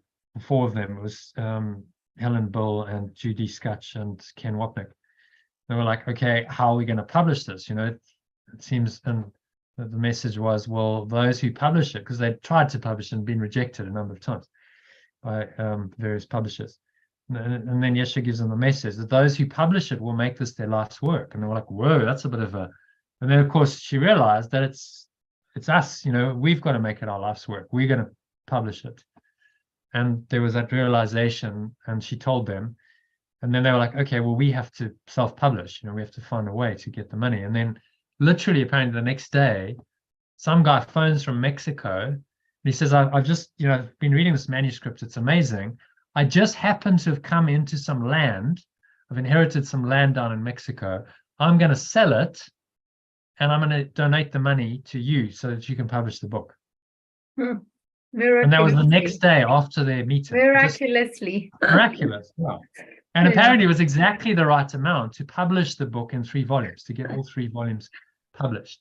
It was just enough. So yeah, amazing. The whole process, the scribing, the publishing, it was miraculous, which I guess is what you'd expect from A Course in Miracles. I remember hearing about Judy's discussion. Nelly went to meet her, actually, but don't think it was the right time for me. No. Anyway. Okay, so you've been fearful of everyone and everything. You're afraid of... Yeah, you're afraid of pure formless awareness of perfect love, of me, and of yourself. We'll shorten that to: you're afraid of perfect love, of me, and of yourself. Of me, you have to remember me is Yeshua. Yeah, well, he's the ultimate author, so he's speaking as the author. Me and of yourself. You've misperceived or miscreated us. Oh wait, it's alternatively. So what's the original? Yeah, it's the same. You've misperceived or miscreated. Okay, so you have misperceived or miscreated us and believe in what you've made. Yeah. You know what I'm going to do? I'm going to make that yourself. How about that? I think that's quite a good translation. Yeah. Because you're actually afraid of your higher self or your true self. Your true self, yeah. You've misperceived or miscreated us. Yeah, us being the unity, the me, yourself, perfect love. So this is God, the intermediary. The Holy Trinity. Yeah, kind of. He hasn't really got the Holy Spirit in there, but he's talking about God and its extension. Us is God, perfect love, and its extension. And we've miscreated this and believe in what you've made. You would not have done this if you're not afraid of your own thoughts. Yeah, you would not have done this if you were not afraid of your own thoughts. Yeah. The fearful must miscreate because they misperceive creation. Yeah. You should leave it like that, right? We misperceive extension. But it doesn't make sense here. Well, leave it as creation, I think. Yeah. Fearful must miscreate because they misperceive creation. So we misperceive what creation is. We misperceive that creation is the material world. Yeah. That's what most people think. Creation is the illusion.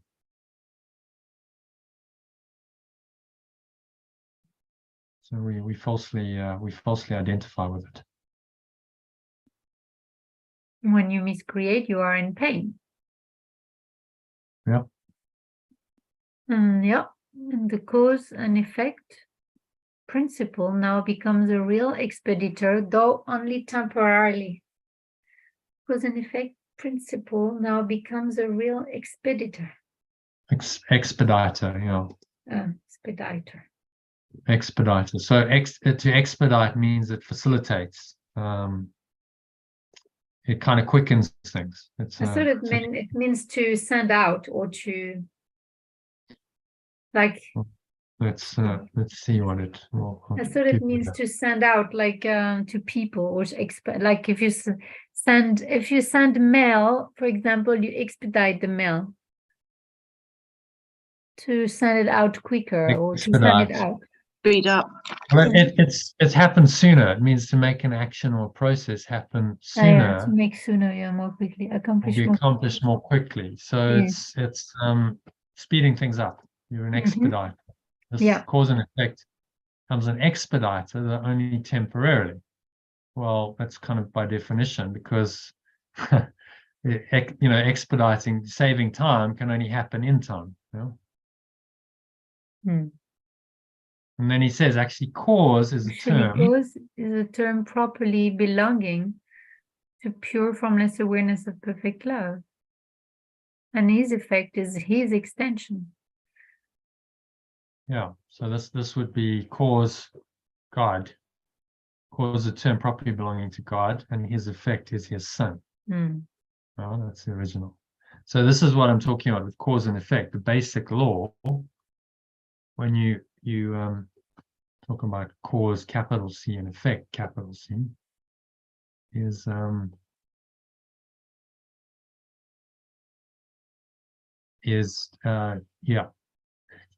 transcending. It's transcending the small cause and effect in the material world. Its effect is its extension.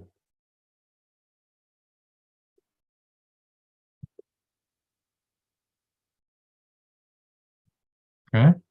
This entails a set of cause and effect relationships totally different from those you introduce into miscreation.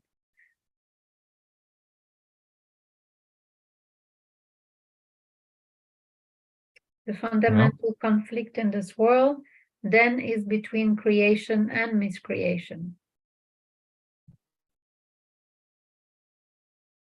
All fear is implicit in the second, and all love in the first.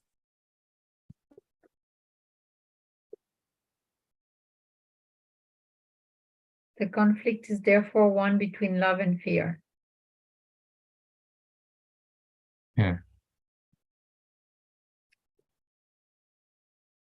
Yeah, so he's defining this cause and effect. It's a fundamental law, cause and effect, totally different from those you introduce into miscreation.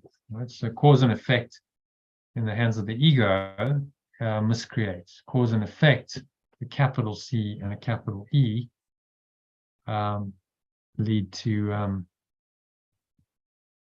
truth. The fundamental conflict then is between, let's just take out the then and we'll say, so the fundamental conflict in this world is between love and fear, basically. Yeah. Love and fear, which is quite simple. Right? It's very simple to understand.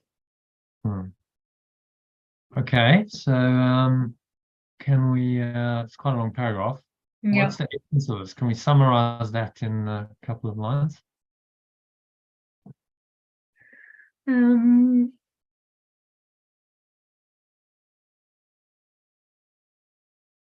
Way to perfect love, you misperceive. So maybe something about fear.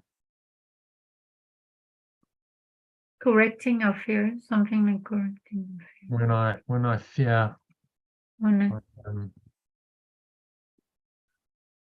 misperceiving, and He's creating. and miscreating. Huh? Mhm. Misperceiving and miscreating. And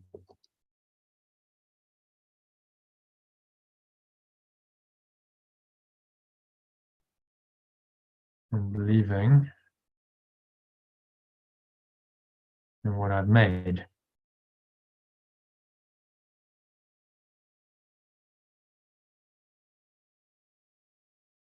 Therefore must. Okay, and then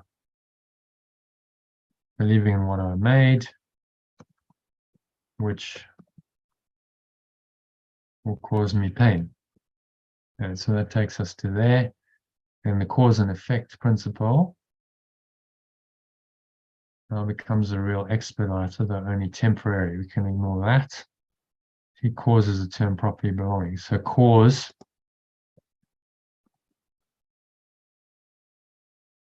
true cause.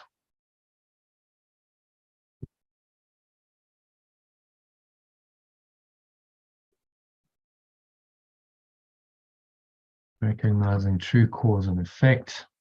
I would say more like recognizing that true cause belongs to pure formless awareness, perfect love, and its effects. Okay, recognizing true cause is Pure formless awareness.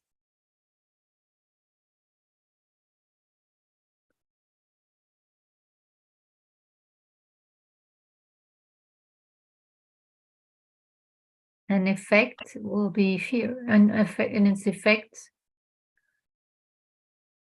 is its effect is its extension.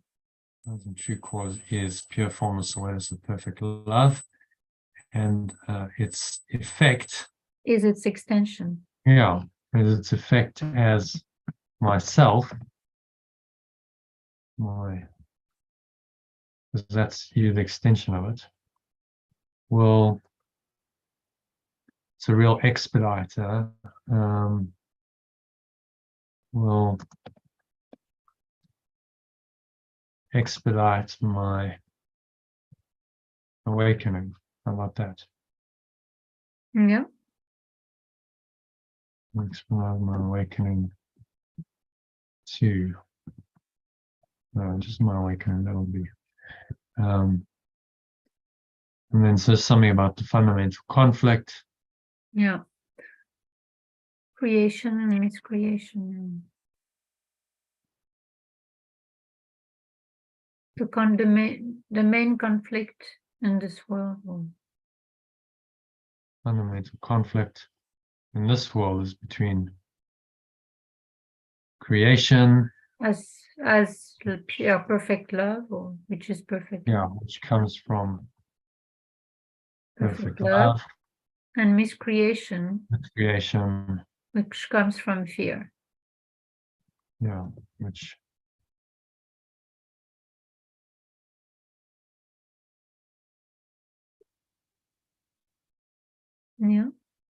comes from, or maybe we can say arises between creation.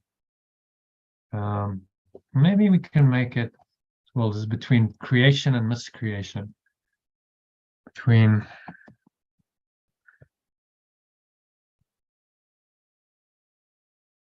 being and miscreation. I think that works. I tell you what, we'll put it in. We'll keep creation, and then we'll just define it's between creation, which is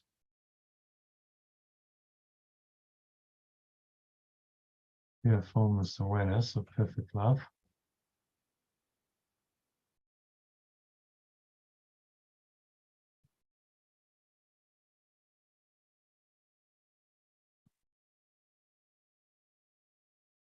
and miscreation, which comes from fear. Okay, happy with that? Do you want to read it? Just read the summary from the top. When I fear, I am misperceiving and miscreating and believing in what I have made, which will cause me pain. It's just a read.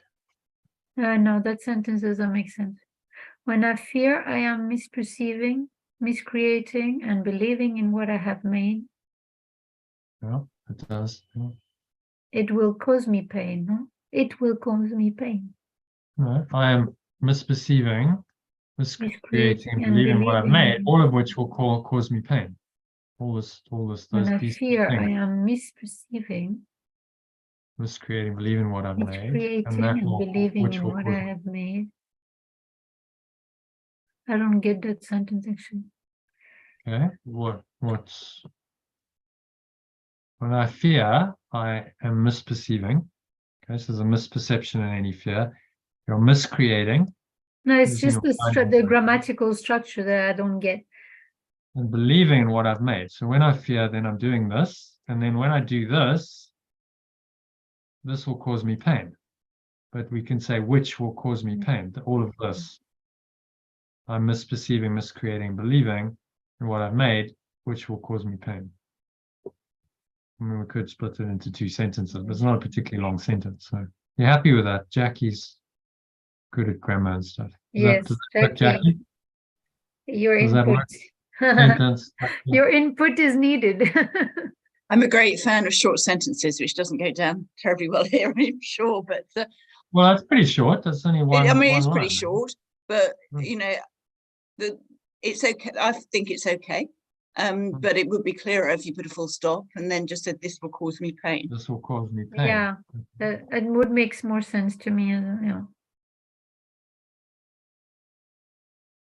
Yeah. Recognizing, okay.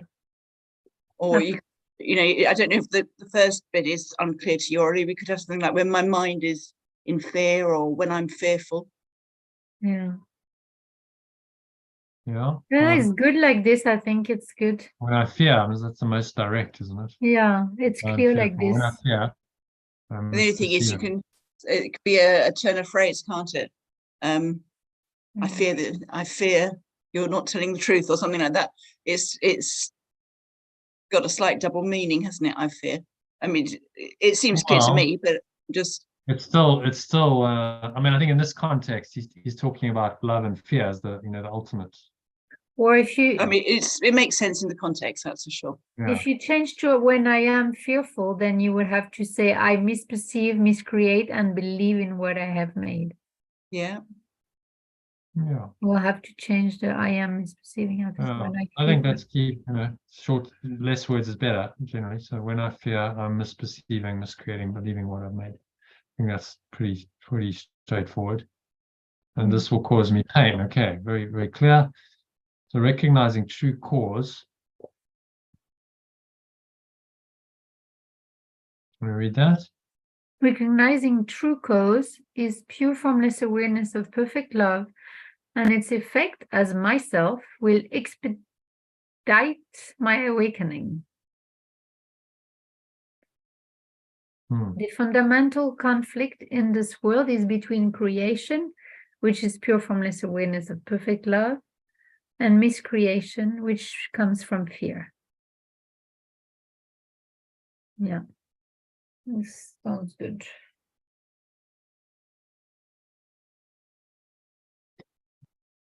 Creation, which is pure formless awareness of perfect love, and miscreation, which comes from fear. Well, if you want to make it shorter, you just say which is perfect love as well. That works. That also works. Because we already wrote pure formless awareness of perfect love above. Yeah, okay. I mean, this world is between creation, which is perfect love. Yeah.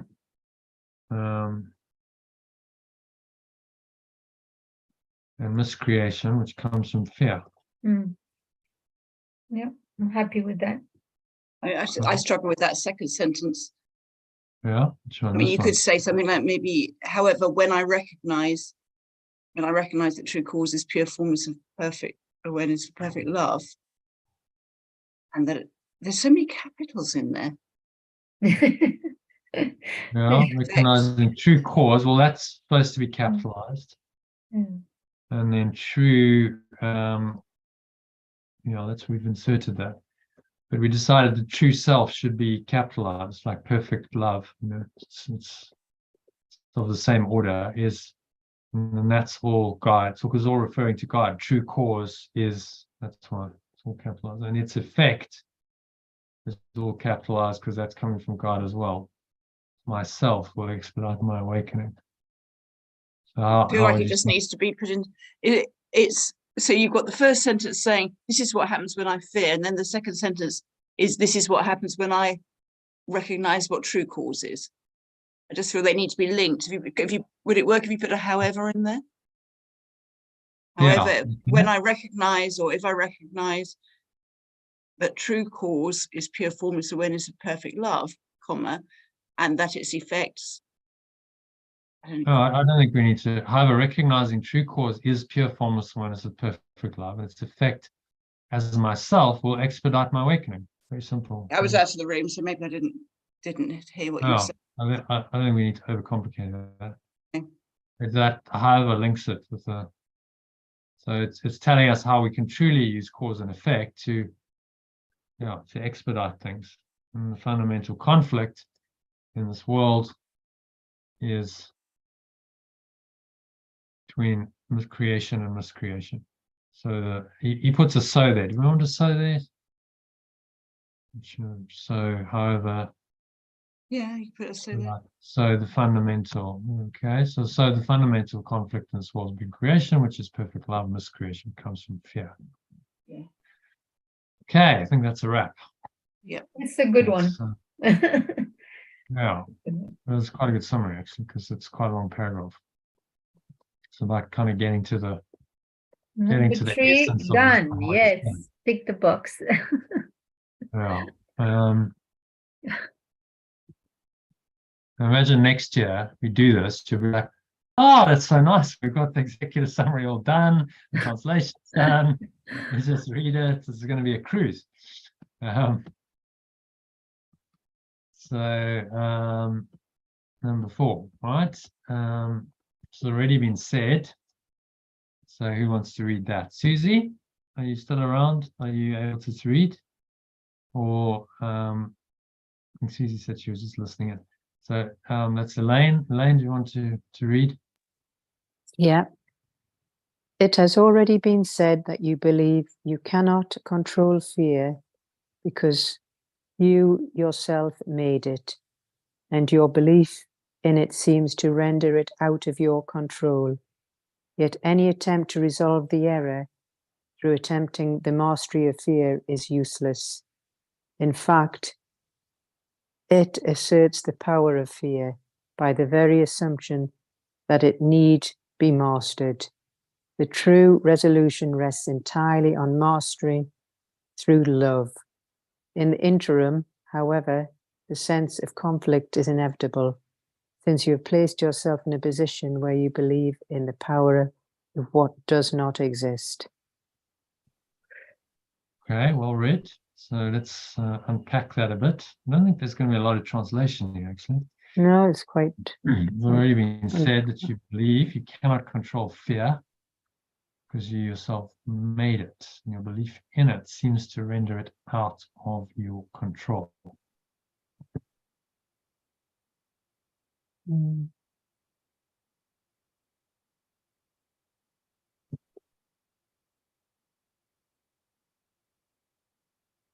We need a comma there, Jackie. The comma would be good. I was trying to make the sentence flow a bit more, but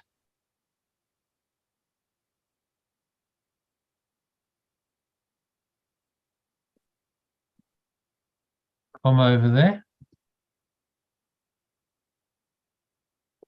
Yeah, I think that's good. Okay. Cannot control fear because you yourself made it. And your belief in it seems to render it out of your control. I think maybe we could change render. Render is quite old-fashioned, to make, yeah. Seems to make it out of your control. I quite like render. It's clear. Yeah. Make render. Using make in other contexts, something. Yeah. To render it out of your control. Okay, so what's he saying in Put it- number one? Or it seems to put it out of your control if you want. Yeah, put it.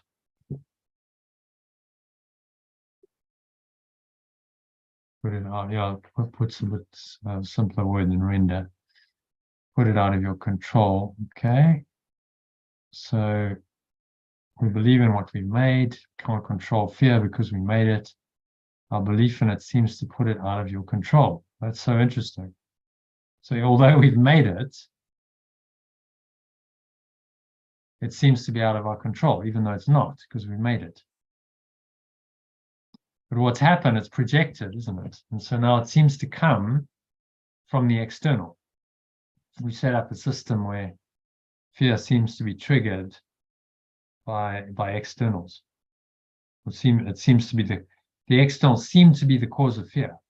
So that seems to be out of our control because we've invented a system that does that.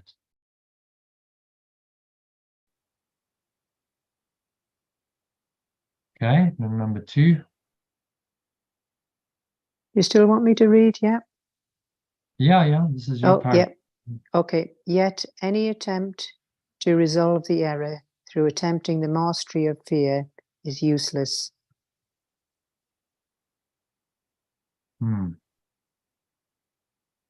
remember going to a Tony Robbins seminar once, and his big thing was, well, we're gonna master fear. And Yesh was just saying that's not going to work. You can't master fear. You've got to let it go.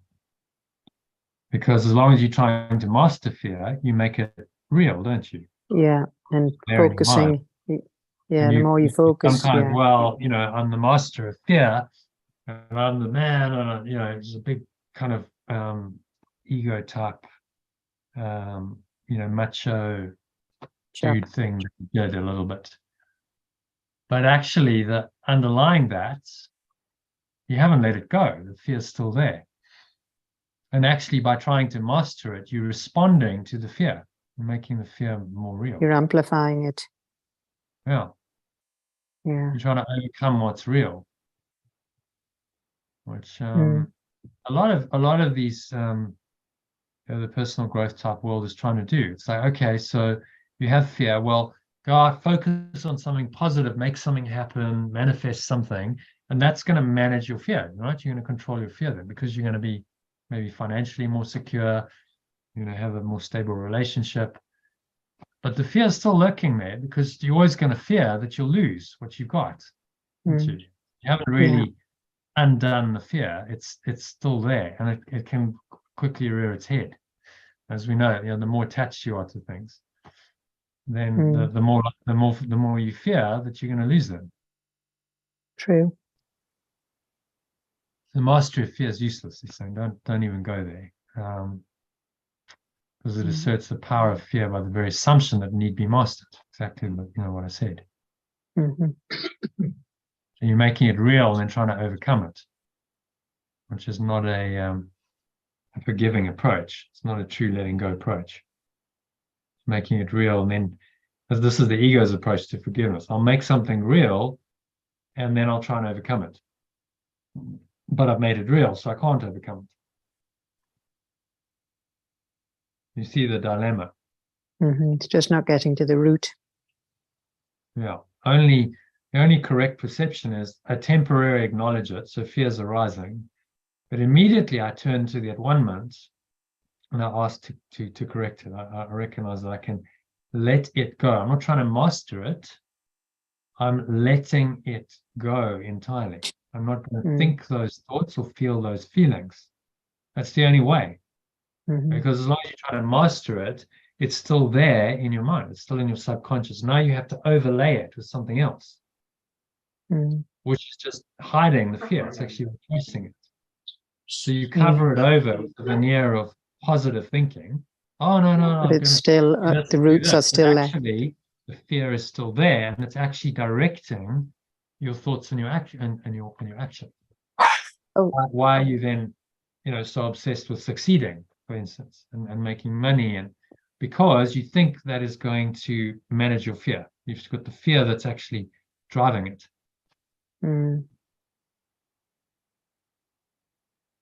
So very helpful, because I mean that approach, you can spend years trying to do that, Mm. trying to master fear with positive thinking and not getting anywhere. He's saying it's useless, so it's not going to work. So in one sentence there, he's just like a whole paradigm of the ego, and you could spend years on that. He's just gone, no, don't even bother. It's useless. It's not going to work. Mm. Do you see why you have to be ready for it? Because if your mind's not ready and you still want to believe that, then you're going to see a teaching like this and you go, no, that can't be right, because I actually want to believe that. I like that teaching, so I'm going to reject anything that doesn't suit me. Requires usually quite a lot of experience to go, okay, well, maybe I've tried that mastery of fear, and it hasn't worked. So I must let it all go.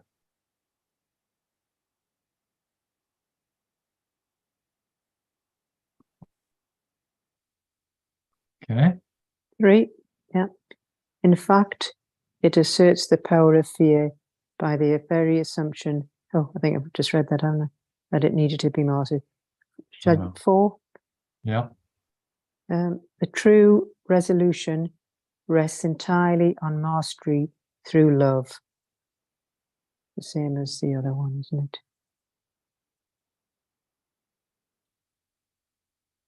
Next one. Yeah. In the interim, however, the sense of conflict is inevitable, since you have placed yourself in a position where you believe in the power of what does not exist. Right. So until we accept mastery through love as the only solution in the interim, Jackie, should we be putting however as the beginning of the sentence? I always think it's better. Mhm. Is that good? The best practice? Generally, yeah, because then you Yeah. know what it applies to. However, in the interim, I think that reads better than being in the middle. Yeah. The sense of conflict is inevitable since you have placed yourself, comma there. I don't think it needs a comma there. Since you've placed yourself in a position where you believe in the power of what does not exist. Okay. So what's he saying there in summary?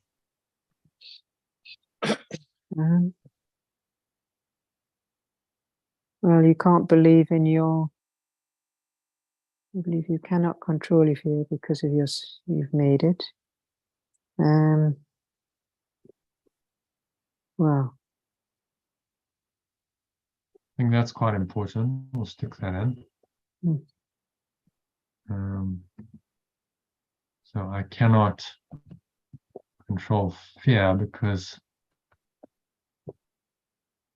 you made it. I made it.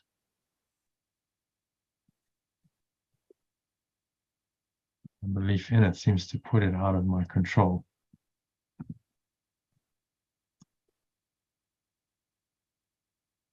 Into the external world is what it's really saying. Seems to, how about we create it?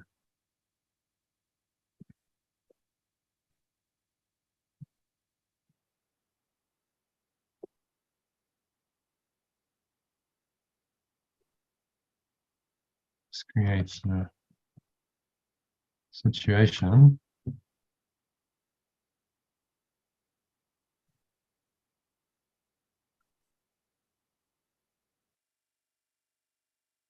where the external world seems to be causing my fear. That's what he means by putting it out of your control.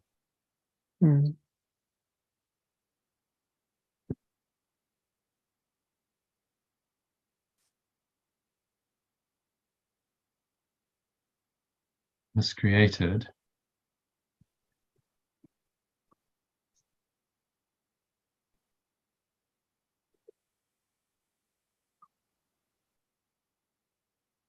seems to be causing my fear. All right. And then this is important, yet any attempt to resolve the errors yeah. through mastery of fear is useless. And the true resolution lies only in love. So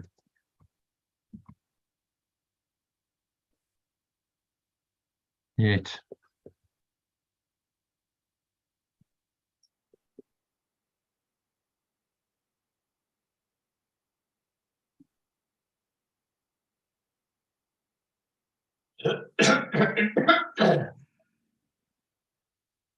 try to resolve the error through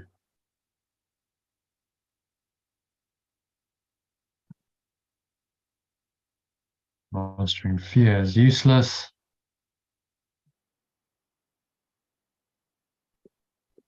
True resolution is entirely a mastery through love.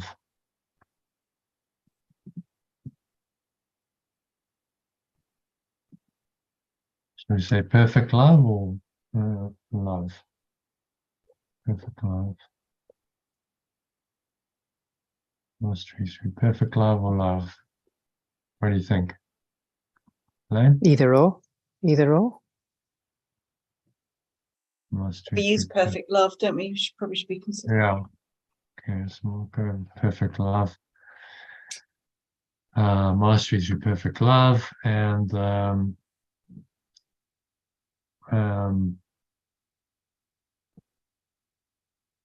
so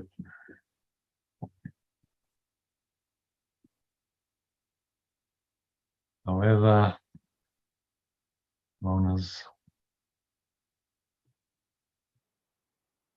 believe in the power of what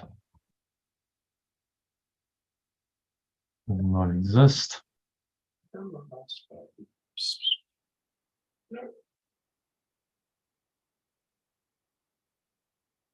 I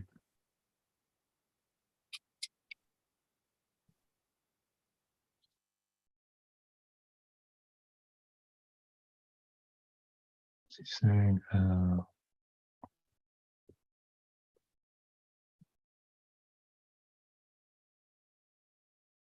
will experience conflict.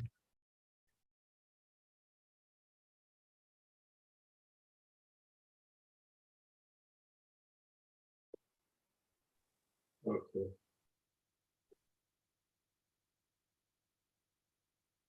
Okay, you want to read that paragraph, Elaine? See if you're happy Yeah. with that.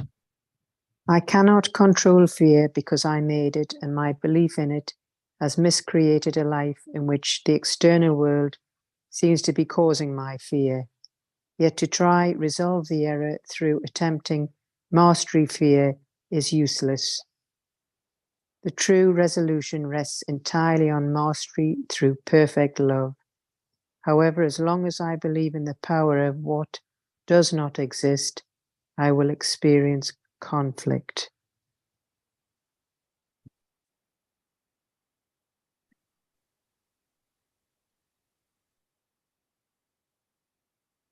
Yeah. Okay, happy with that? Yeah.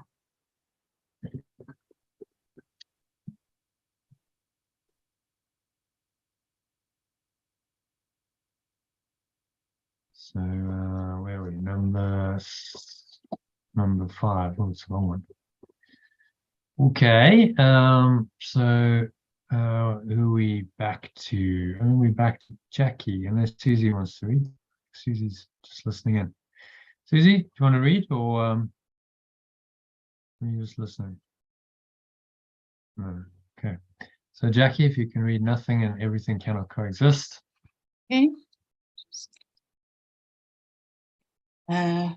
Nothing and everything cannot coexist. Believe in one to deny the other. Fear is really nothing and love is everything. Whenever light enters darkness, the darkness is abolished. Okay, so let's translate. So darkness, do you remember what we translate darkness as? Unconsciousness? It's actually limited awareness. That's okay. consciousness could be used, I suppose. Unconsciousness, I said.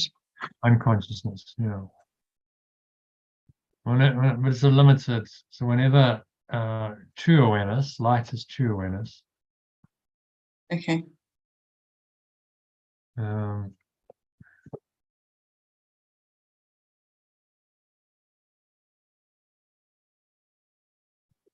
Enters limited awareness. Limited awareness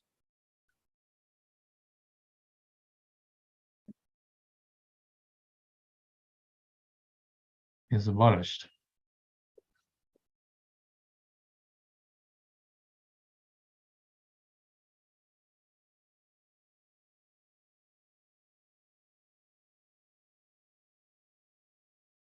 What you believe is true for you. Okay. Believe is true for you. In this sense, the separation has occurred, and to deny it is merely to use denial inappropriately. Hmm. Okay. So does that resonate? Do you understand what he means? Yeah. But basically, so if you believe in fear, it's true for you. And if you believe in fear, then you believe in the separation. You believe it's actually occurred. And if you don't accept that, then you're using denial inappropriately, as opposed Yeah. to. So this would be an example of we talked about spiritual bypass and physical ghosting. David Hoffmeister calls it metaphysical ghosting, where you just go, well, it's all illusion. So high level, brush it off. It's all illusion. So none of it's really happened. But I'm not really willing to go and look at my fear and uncover that darkness and bring it to the light and then let it go. So there's a process that needs to be gone through. Just saying, it's an illusion. If you fully got that, then that would work. But too often it's used on a very surface level. It's a conceptual idea. Oh, it's all illusion. So it's fine. And that's really an avoidance of looking at my emotions carefully and identify and really seeing the fear. So we acknowledge it temporarily, and then he says here, however, to concentrate on error.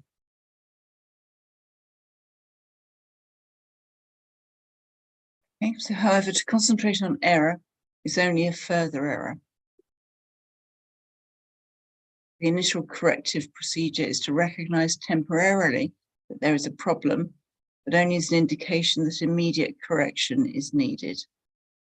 This establishes a state of mind in which the advancement can be accepted without delay. Oh. So, but when we did the 10-step process yesterday, it was, okay, bring it into awareness, briefly feel it, don't dwell on it, don't focus on the error, feel it for a minute or two, and then correct it, and then make the choice to let it go. Yeah. And you accept that 1 minute without delay. You're just enough to look at it, to be aware of it, to say, okay, I see this, it's not what I want. And now I make the choice to let it go and release. And then, if you've done it successfully, you feel a sense of relief. Something has been let go of. Yeah. Okay. So it's giving us really the essence of what this radical forgiveness technique is, how it works in this section, which is pretty important. Okay. It's a mind which that one that can be accepted without delay. So in that state, we've accepted that only love is real. We accept pure formless awareness, and we enter into that corrected state of mind.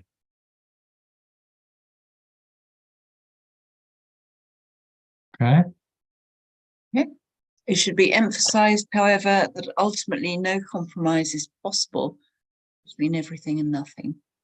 Time is essentially a device by which all compromise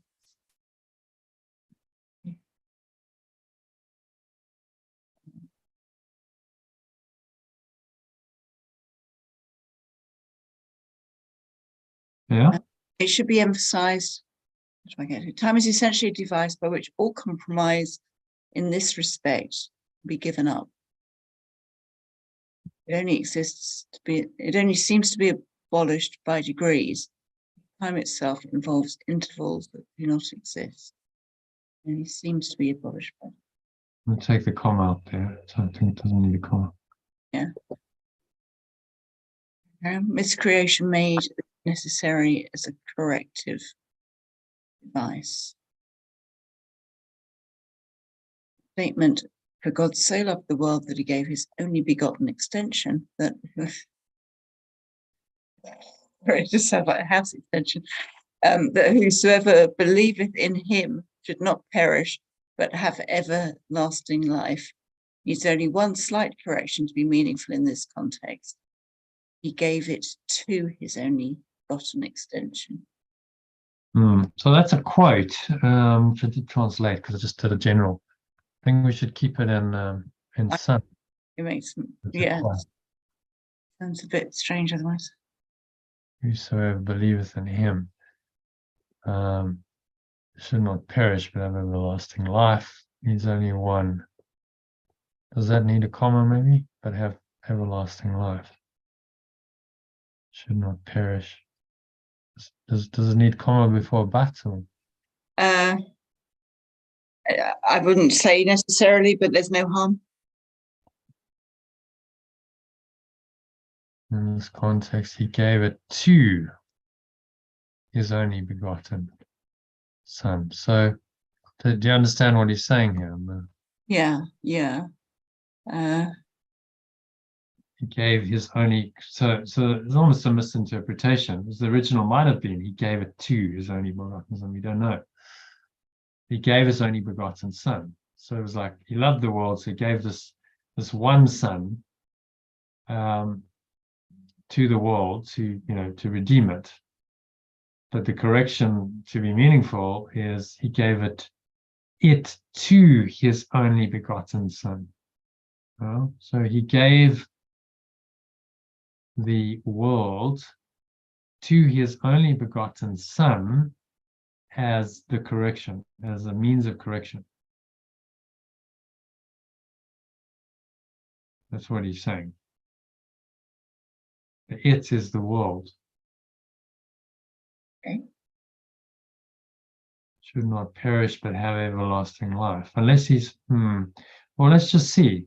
Is he talking about the world that he gave it to his only begotten son? Does he mean everlasting life?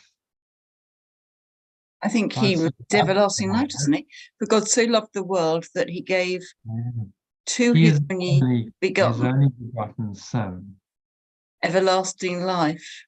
But it was kind of one of those biblical quotes that I don't know.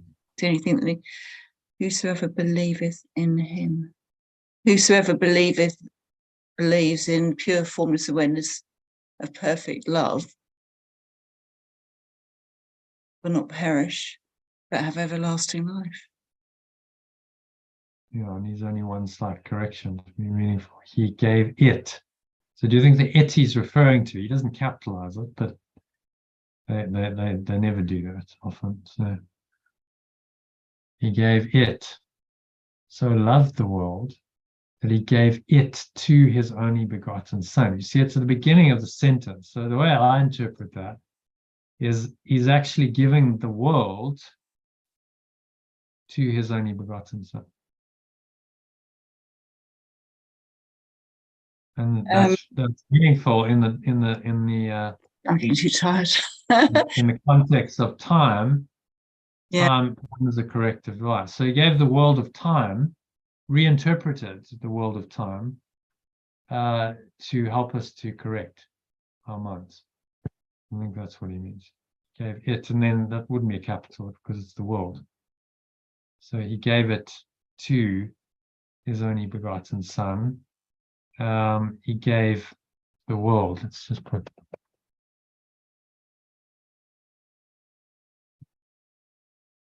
he gave the world to his only begotten Son, Who his only begotten Son is Yeshua? no, Or all of us? it's all all of of us, you know, together. to it, we're all the Son. Maybe he gave the world to, we'll translate this, because Extensions. he gave it, so we'll translate it as pure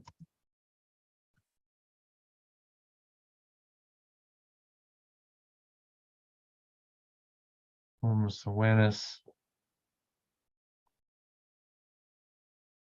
perfect, needs, maybe there's a couple of slight corrections, needs only one slight correction, needs Slight, one, just say, needs slight correction to be meaningful in this context.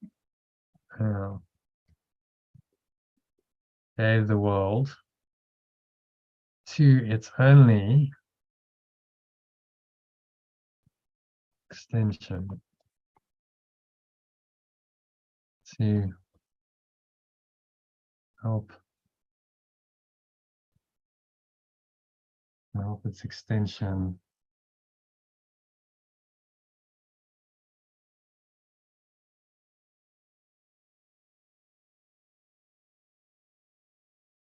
its extension correct its mind.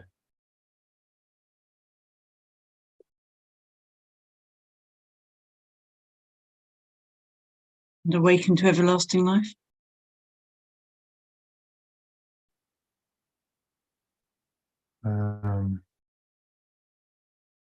Yeah, but he doesn't translate the rest of the sentence, doesn't he? He just translated the first one to its only extension to help, but maybe we should extension correct.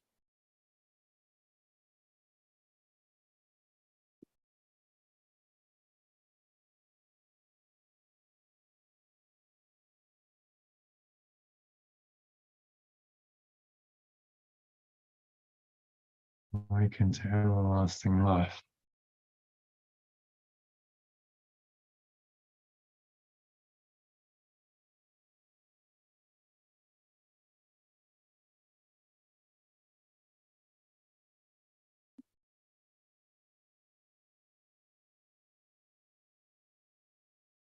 Okay. If we change it to put to the personal, it gave the world to its only extension to help me correct my mind and awaken. Yeah, we'll do that in the Next one, okay. next link. To its only extension.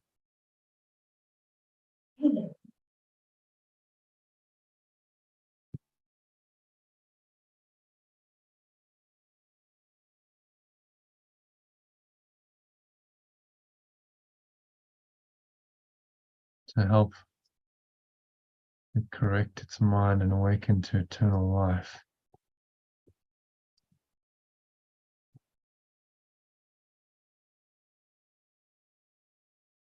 How about to all of us as it's to everyone in the world, to everyone as its only extension to help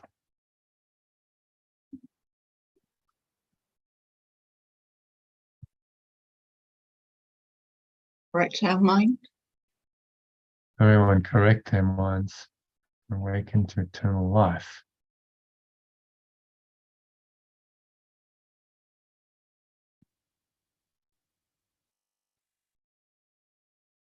Well, does that sort of sit?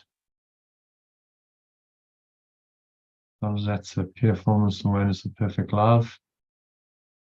Give the world to everyone as its only extension. Why don't we just say, gave the world to everyone to help us correct our minds and awaken to eternal life? Yeah. So you don't want to say the extension because the Son he brings in the sun thing. Give the world to everyone, but We need to, yeah, we're talking about everyone, aren't we? everyone to help Us.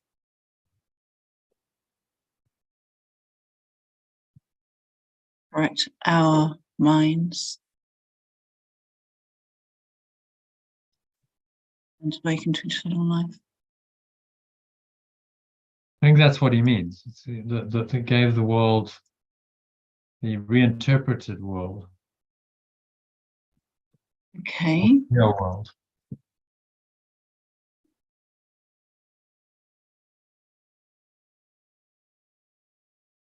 Gave the real world to everyone to help us correct our mind and awaken to eternal life. So it's that reinterpretation that he gives us the real world. This awareness gives us the real world because it helps us reinterpret the world. Why don't Which we helps change us the reinterpreted world? Then it's clearer, isn't it? as opposed to the real world. Yeah. I think that's clearer because that doesn't really. I think a lot of people be confused about that. He gave it to. What does he mean by it? Gave the world to. Yeah. I think that's the correct interpretation. Gave the reinterpreted world, which is of time, because it leads in from that time thing, to everyone to help us correct our minds and awaken to eternal life. So it's only through the world, the reinterpretation of it. God didn't make the world. It's not saying that. The awareness of perfect love gives us the reinterpretation of the world. Gave the reinterpreted world, or the reinterpretation of the world. What do you think? Of the world to everyone to help us correct our minds and awaken to eternal life. That reinterpretation is the Holy Spirit. It gives us the gift of the Holy Spirit, the ability to reinterpret, to help us make the corrections and awaken to eternal life. Yeah. Okay, happy? Okay, number 5, summary. Okay. Let's skip the first line. We start with 3. Fear is really nothing, and love is everything. Maybe don't even need that, do we? Whenever love or true awareness enters, comma, fear or limited awareness, that limited awareness is abolished. Okay, so whenever love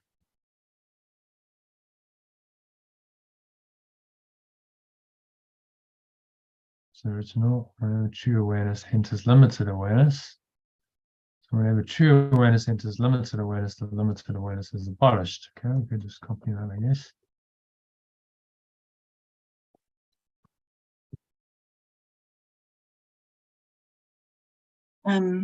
Yeah. I was going to say whenever love, comma, or true awareness, just for clarity. Yeah. Whenever love, Or true awareness. true awareness, whenever true awareness of perfect love. That's really what we're saying. Yeah. True.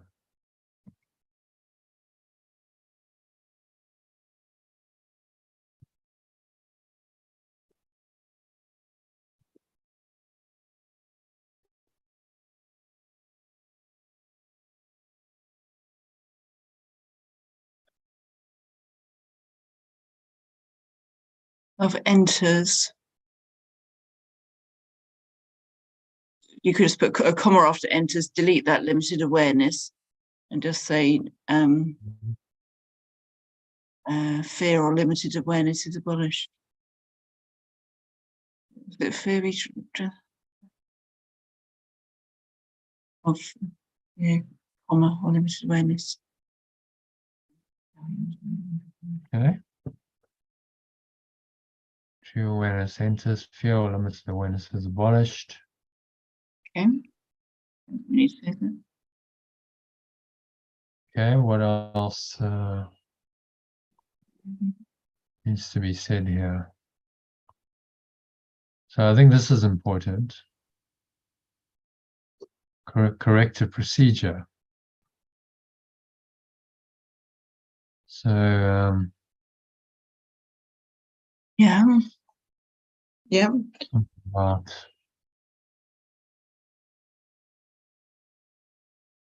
Oh.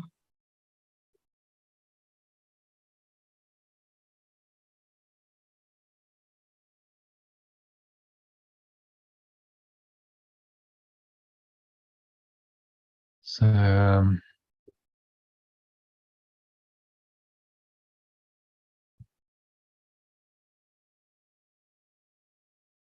so we believe in what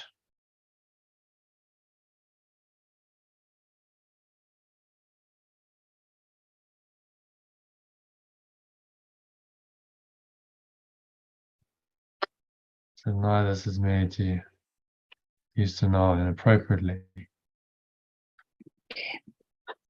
However,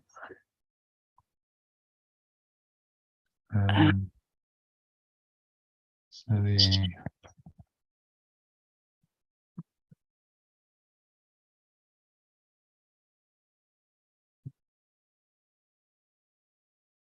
You could just jump, just go from the corrective procedure. That seems to be the most important part. yeah, so recognize temporarily there is a problem. Well, this merely to use denial inappropriately. So this is the idea of metaphysical ghosting. Use denial inappropriately, which is spiritual bypassing or metaphysical ghosting. Okay, so the corrective procedure is to recognize temporarily that there is a problem. And you maybe put a full stop after ghosting, and then start that as a new sentence. So you can have so, or just start with the Bypassing or metaphysical ghosting. Maybe we just need to i.e. not being willing to acknowledge the negative thoughts and emotions.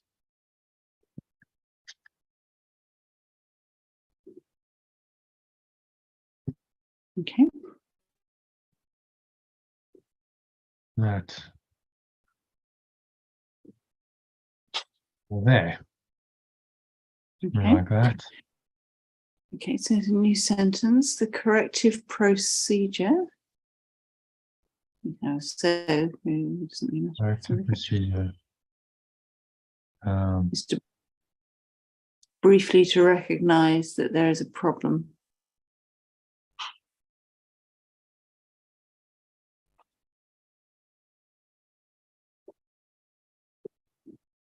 Briefly that there is a problem, but only so immediate correction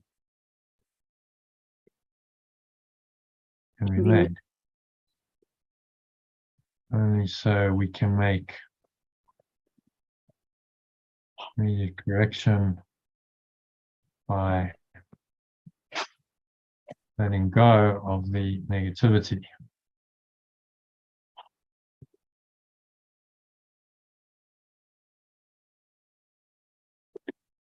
You say, of the fear emotion might be more fitting. Letting go Of the fear-based emotion. okay, of fearful.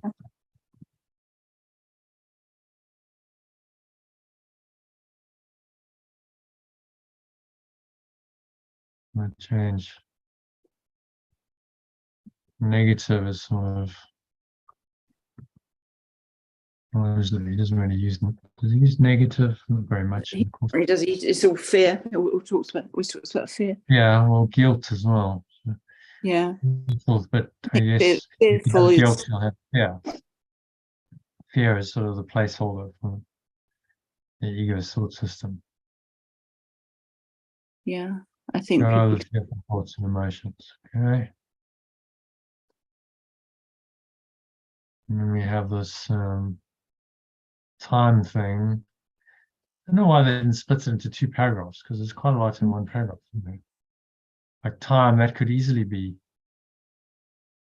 another paragraph. Time is essentially a device by which all compromise in this respect. Okay, so ultimately, no compromise between everything and nothing. Time, essentially a device by which all compromise in this respect can be given up.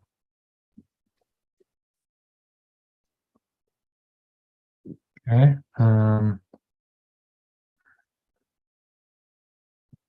Do we want the atonement? I don't think we can. I think we can cut that out.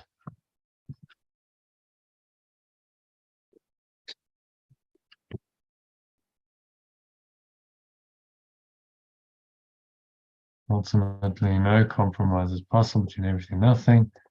Time, maybe we say the world of time.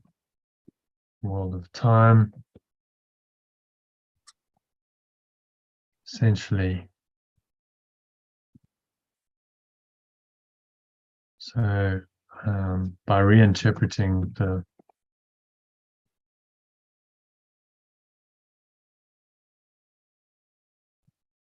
world of time,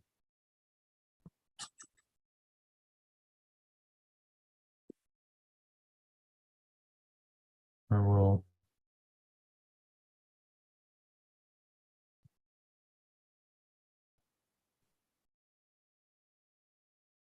eventually give up all compromise.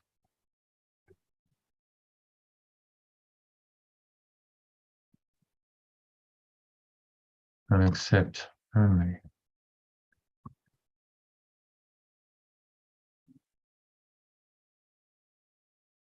perfect love as my reality. Oh, I got it. Okay, Yeah. I'm going to read that from the top. Fear is really nothing. Yeah.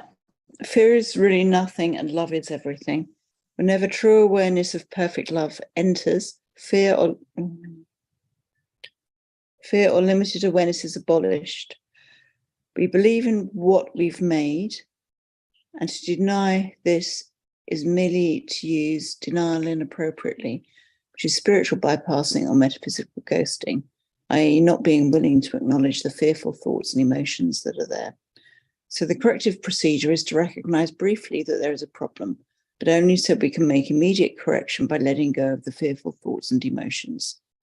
Ultimately, no compromise is possible between everything and nothing. By reinterpreting the world of time, I would eventually give up all compromise and accept only perfect love as my reality. So we make everything and nothing, fear and love. Yeah. Love would be everything. Yeah. Between the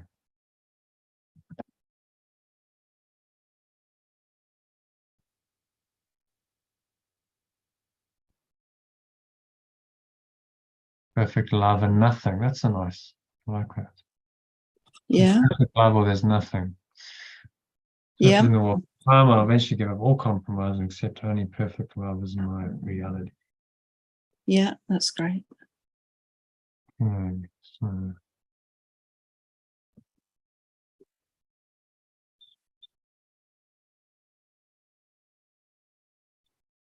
another one done, and 2 paragraphs to go, just so you know. Shortish, medium size. Okay, so number 6, whose turn is it? Aurelie or Elaine? Either one of you, if you could relieve Jackie and do the last couple of paragraphs. Okay. It should especially be noted that God has only one son. If all his creations are his Okay, son, so just do the translation. okay, As so you it should especially be noted that pure formless awareness of perfect love has only one extension. Okay. If all his creations are his sons, everyone must be an integral part of the whole sonship. Okay, If all so his yes, extensions, translation. if all its creations and its extensions. Oh no, wait. Well, its extensions are its extensions. No, it's because I wanted to see the original. It went too fast for me. Yeah, the originals. If Originals all his basically, yeah. creation, All his creations are his sons. if all his creations are his sons. So if all its creations are its extensions, everyone must be an integral part of the whole of the whole extensionship. Yeah, the whole extension. So we'll keep creations there. Otherwise, if all its extensions are its extensions, well, The whole yes. extension. Okay, I was making up a All its, new word, extensionship. yeah, that doesn't really work. Just call it the extension. It All its happens sometimes that I create my own world, my own world and my own word. could Words. potentially have extensionship, but it's I'm not sure that is actually a word. Is I've it? tried to look. I don't even know. I don't think so. No. I don't think anyone's Extensionship? I don't know. It just extension why not? ship. Extension ship. Yeah, see nothing. Google didn't like that. Extension. No, so I just made it up. It's fine. Yeah, We'll just add yeah. it on Google. I think just extension. You don't need the ship bit. Just extension. Yeah, Yeah. it's fine. But extensions, everyone must be an integral part of the whole extension. Okay? So everyone's part of it. Yes. Can be no one is excluded. Yes. The extension in its oneness transcends the sum of its parts. So it must be the sonship maybe in its wholeness, or transcends the sum of its parts. I don't know. That's the original. Extension, its oneness transcends the sum of its parts. I didn't see the original. Okay, sorry. The sonship Sonship. in its oneness. Oh, it was oneness already. Okay, it's the same. Yeah, Okay, sonship and its oneness. it's Yeah. fine. It's all good. Transcends the sum of its parts. Yeah, so must transcend, oneness transcends the sum of its parts. It's not partial, it's not split into parts, because parts implies separation, doesn't it? So it transcends the sum of its parts, it's whole and it's one and it's complete, as it truly is. And the parts play no part in that. There are no parts in oneness. Perfect oneness is whole, complete, indivisible. Unicity. So it's just to bring our mind back into that state. We just have a belief in separation, which is quite entrenched, and so we have all this belief in parts, and it's feels like- unicity. I used to do this organize this global oneness day event, and we use the word unicity a lot actually to explain oneness as well. It's Okay. basically unicity. So I could say it's oneness transcends. Well, I think oneness is clear. Unicity, people are not going to understand what that means necessarily. It's fine. It's not actually a word. No, it is. This one I didn't make up. Unicity. Okay, let's have a look. Unicity meaning. Yeah. Fact of being or consisting of one or of being united as a whole. Yeah. Yeah. One of being united as a whole. That's how we used to translate or explain. Yeah. Interesting. Unicity. Oneness. That's why it was Extension in transcends its unicity. unicity, I was thinking. Yeah, okay, but then unicity is a more complicated word than oneness. Yeah, yeah, yeah. No, it's fine as it is now. It's fine. Yeah. All Transcends good. the sum of its parts. All good. So it's takes our minds a lot of time to get our heads to get our minds around this, because we somehow think, well, oneness would be the sum of all the parts. You know, the parts still exist in oneness. There's many variations on that theme, aren't there? Trying to Yeah. somehow make separation and oneness coexist. And essentially saying there's no compromise. You can't make them coexist because they don't. Yeah. Everything and nothing can't coexist. It's one or the other. You believe in oneness, Yeah. you accept oneness, and you discard all separation. So there's no more parts Yeah. existing. Or you believe in the separation and the various parts, and oneness is excluded. You can't have oneness if you still acknowledge parts of oneness. So it transcends the sum of its parts. It's way more than just the sum of its parts. It's one whole complete awareness, and in which no parts exist. Okay, then he says, however, this is obscured. However, this is obscured as long as any of its parts is missing. Okay. That is Understand why that? the conflict cannot ultimately be resolved until all the parts of the extension have returned. Yeah, extension is the sonship. All parts of the sonship Yeah. return. So as long as there's one Yeah. mind, it still seems to be missing. It hasn't accepted at-one-ment for itself. Then the return is not complete, and there's still at-one-ment required. All the parts of the extension have returned. So that means the whole mind returns to its state of pure formless awareness of perfect love, which would mean the dream collapses, the universe disappears. Yeah. There is only that perfect love, pure formless awareness of perfect love, which in time, that's almost incomprehensible to us. You know, we've got so rooted in time. You go, well, that's going to take an enormous amount of time. He says it might take millions of years. Yeah. The separation is unfolded over actually billions of years. It might take millions more, but it doesn't really matter, because the only thing that matters is when you decide when it's going to happen. You see, for you, Mm-hmm. when will you accept this fully? Yeah. That's the only thing that matters. Nothing else really does.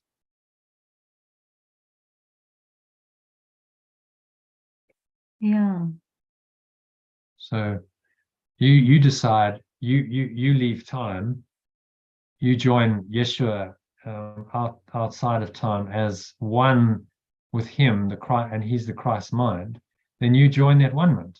But you would then be working for that one-ment from a different level.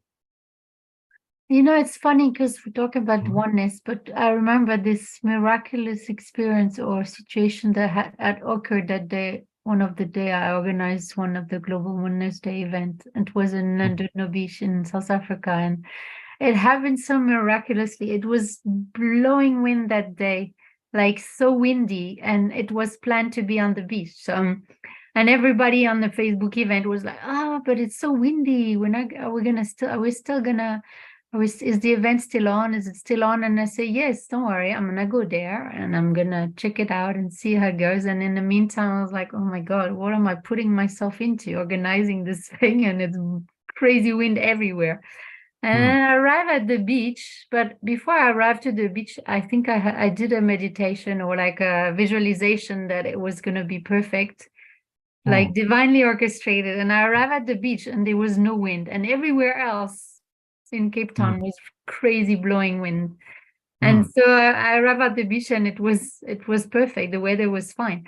So I sent a Mm. message and said, yes, it's on. The weather is great. We're all waiting for you. And everything happened like kind of in the flow spontaneously. And it was one of the most amazing gathering. And everybody, I mean, I have people still today talking about that event because it was like that unicity, that oneness that we all experienced in the moment, like in that spontaneity of the happening in the moment. And it's just, yeah, this was true, I think, true miracle in action, actually, the way it just like flow in the moment and trusting that everything was going to happen in divine order. Mm. Mm. Yeah. Yeah. And Very and powerful. everybody showed up with different instruments, like it was a drumming circle actually, and everybody brought their instrument. They were like different kind of instrument, and it was like, I don't know, just can't get around it. It's Amazing. like, I miss those events. Mm. Mm. This, I mean, you can't even, yeah, you just, there's no word actually for this kind of experiences. There's no word. It transcends anything. It extends. So you It's the love actually experience extension. this. Yeah? Transcends the sum of its parts. You actually experience that Yeah. in that holy instant, Yes, absolutely. extended for presumably the whole evening. That it, there's something beyond the sum of its parts. We're not just separate people, Yeah. and with the oneness is the sum of the parts. It's a transcendent awareness. It's no, we are one. There is only really one of us here. Yeah. You see the difference. Not many parts, many individuals making up a whole. Yes. It's no, we are one. There are no parts. We are one right now. And to experience that is then, that's the experience of perfect love. That's the experience It was perfect one. love. It was perfect love. It was. And that transcends time and Oh yeah. space, limitations of the ego. It was And you catch timeless. something that is divine. That's Yeah, it was beyond divine time. intervention, I think. It was divine intervention. Hmm. I had people from Uruguay who came with these massive flags from Uruguay and a South African flag from nowhere. And they just came. I don't know how they heard about this, but they just showed up and they planted these massive flags on the beach. It was amazing. It was, yeah, it was amazing. No. So you've experienced exactly what he's talking about. Yeah. It really brings people together into that oneness, like as one mind. It was one mind. Yeah. It feels like it was one mind. Yeah. You had that experience. Well, the truth is, it is one mind. Yeah. You're just piercing the veil of illusion that tells you that these are separate parts and everyone's individual, and you're seeing to the truth that it's just one mind. It's one mind awakening to itself through that experience. Yeah. And that's what we're doing here. It's one mind awakening to itself. Mm-hmm. We're not really separate. So the one mind studying and working this out and in a group, but realizing that really, we're not, it's just one mind awakening to itself. This is the process happening all the time, which is just has a really nice kind of warm, fuzzy feeling, doesn't it? Nice. Yeah, absolutely. And no one's alone. It's the one mind awakening to itself through this process, and we go together to, as everyone shifts together, it awakens the whole mind. It's like that's the group energy, and I think we've experienced some of that already in the course. Sort of a power of the group as one mind, shifting together, and that helps each seeming individual to shift more. Yeah, absolutely. Okay. So, however, this is obscured as long as any of its parts is missing. Yeah, however, this is obscured as long as any of its parts is missing. Yeah, that is why the That conflict. is why the conflict cannot ultimately be resolved until all the parts of the extension have returned. Yeah. Okay. Only then can the meaning of wholeness in the true sense be understood. Any part of the extension can believe in error and or incompleteness if he so chooses.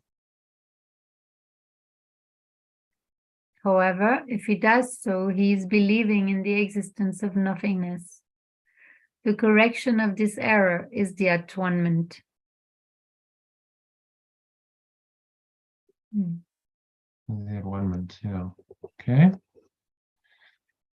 So what is he saying there in summary? Yeah. Briefly, it's extension and its oneness. Well, we just say that we Oh. all we are one mind. And if there's parts of the mind missing, then it's not complete or fully healed or fully corrected, basically. Hmm. And the correction of this error is the atonement. Hmm. Okay, so let's just whack that in there. So there is only There is one only one extension. extension of perfect love.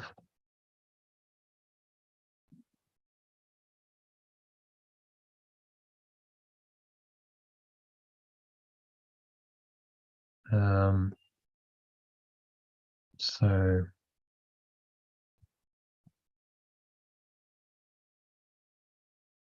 everyone must be an integral part Mm. of the Of whole. this extension. whole extension, I would no, of this whole extension. Hmm.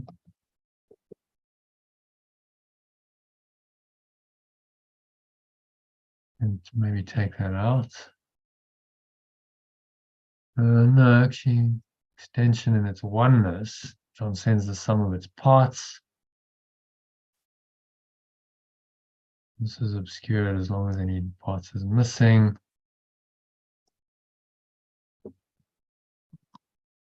But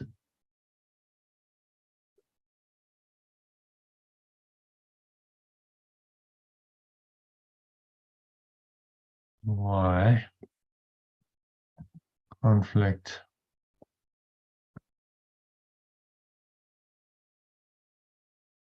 and perfect love cannot fully be resolved until all the parts of the extension have returned.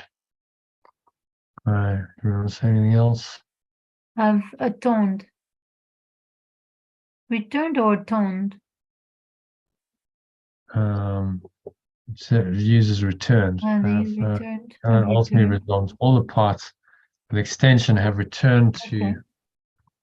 oneness. Home. Home within them. Yeah, could be home. Yeah, but so have returned. The oneness is good to you. Yeah. Yeah, have returned their minds. To their return their minds to Well, we could say pure wholeness, awareness of perfect oneness. Because perfect oneness and perfect love are the same thing. Okay. This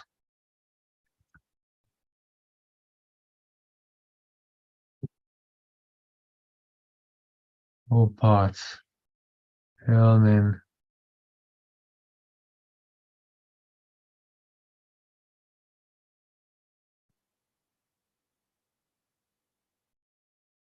any parts of the extension.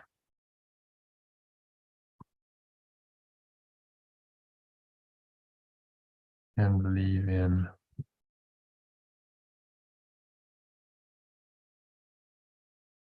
error if it chooses.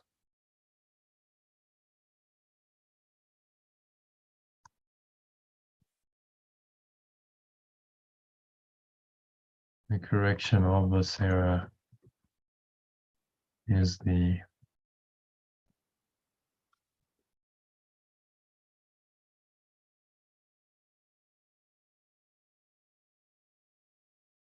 The error is to be incomplete, isn't it?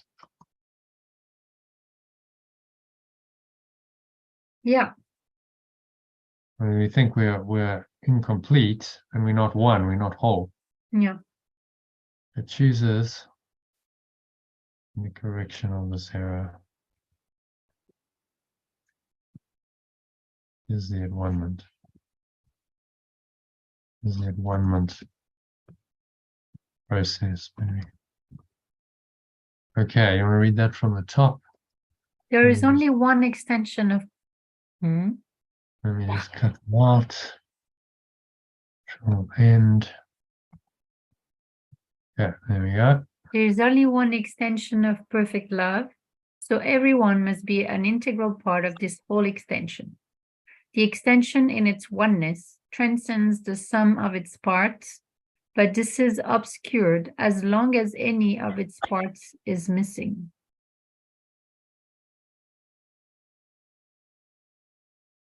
Yeah. That is why the conflict between fear and perfect love cannot ultimately be resolved until all the parts of the parts. How about all parts instead of all the parts? All parts of the extension have returned. All the parts. All Yeah, all parts of the the parts. extension have returned their minds to pure formless awareness of perfect oneness. However, any part of the extension can believe in error or incompleteness if it chooses, and the correction of this error is the at-one-ment process. Oh, okay. Happy with that? No. So, number 7. Let's ask, I think Elaine. Elaine, you still there? Can you read for us? My buddy, we count on you. Oh, yes. How are you doing there? Yes. Trying still- to stay awake. Yeah, no, I'm still here. I was just going to That's pop an hour upstairs. later for you, isn't it? Yeah, Past it's an hour later. You're doing well, actually. Yeah, you're an hour ahead. Right. I have already briefly spoken about readiness, but some additional points might be helpful here.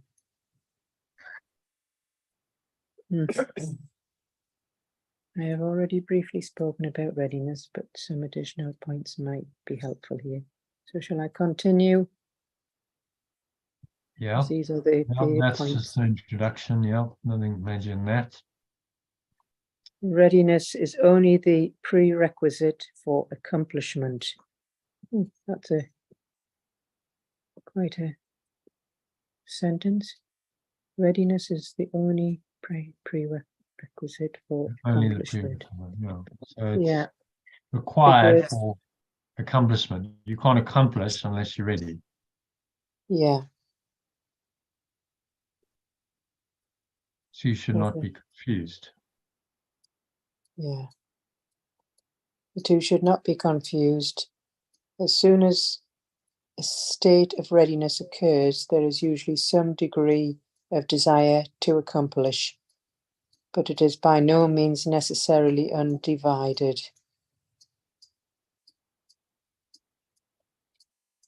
Some degree. Okay.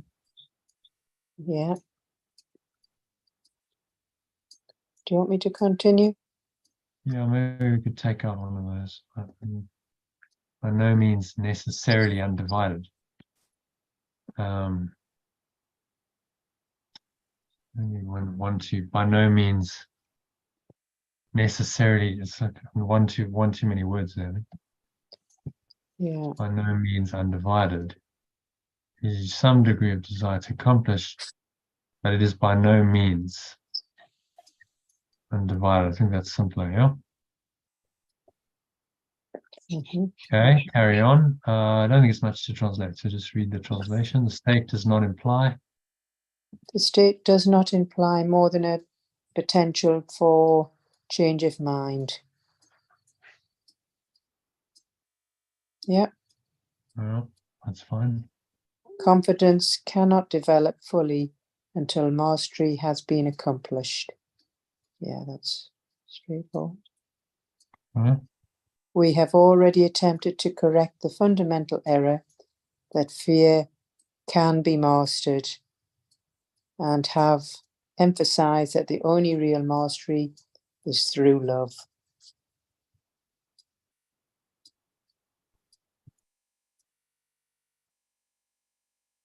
Right? Yeah. And readiness is only the beginning of confidence. You may think that implies that an enormous amount of time is necessary between readiness and mastery, but let me remind you that time and space are under my control. My being the perfect formless. Is that who my is? Yeah, so my control is talking about himself as the Christ mind, or under Holy Spirit.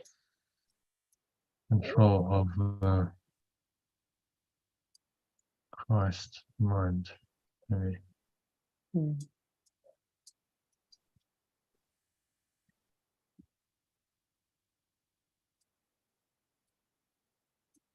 Okay, so what's he saying here?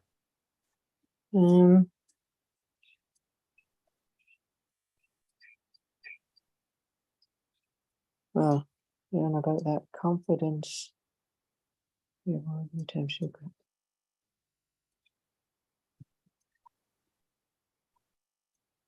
Well, I mean, love is the true mastery, and any attempt with fear is, well, doesn't work. Okay, let's see what we can do. So if you read that, readiness is only, we do it line by line. Readiness is only the prerequisite for accomplishment. Two should not be confused. Okay, as soon as the state of readiness occurs. Yeah, because that's quite a.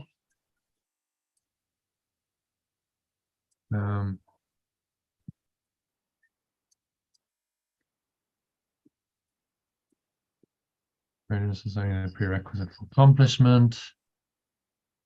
So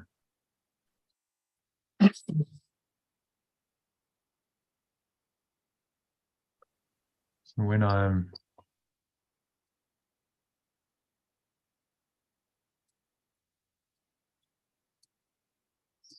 ready,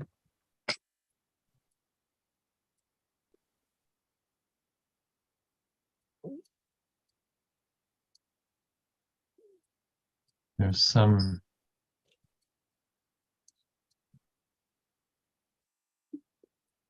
degree right to accomplish.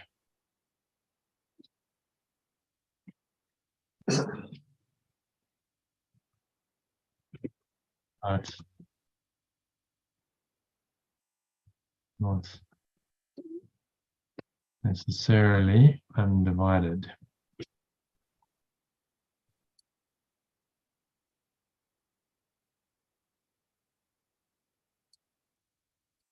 We attempted to correct the fundamental state does not involve the potential for a change of mind. Okay. Your mastery through love. The readiness is only the beginning of confidence.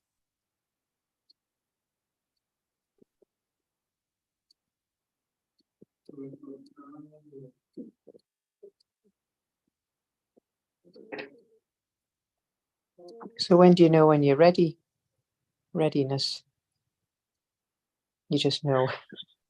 You just know there's a call in you that says I'm ready for. Ready I to have some change. pregnancy. Yeah. There's some degree of desire, but it's not necessarily undivided. The state does not imply more a potential for a change of mind. So you're open, you have potential for change of mind. Yeah, like all of us on the course now, yes. Yeah, everyone is here because you're like, I want some shift. I'm open to a change. So this course meets my desire, my need. So therefore I do it. People who are not open to a change of mind won't do the course, will they?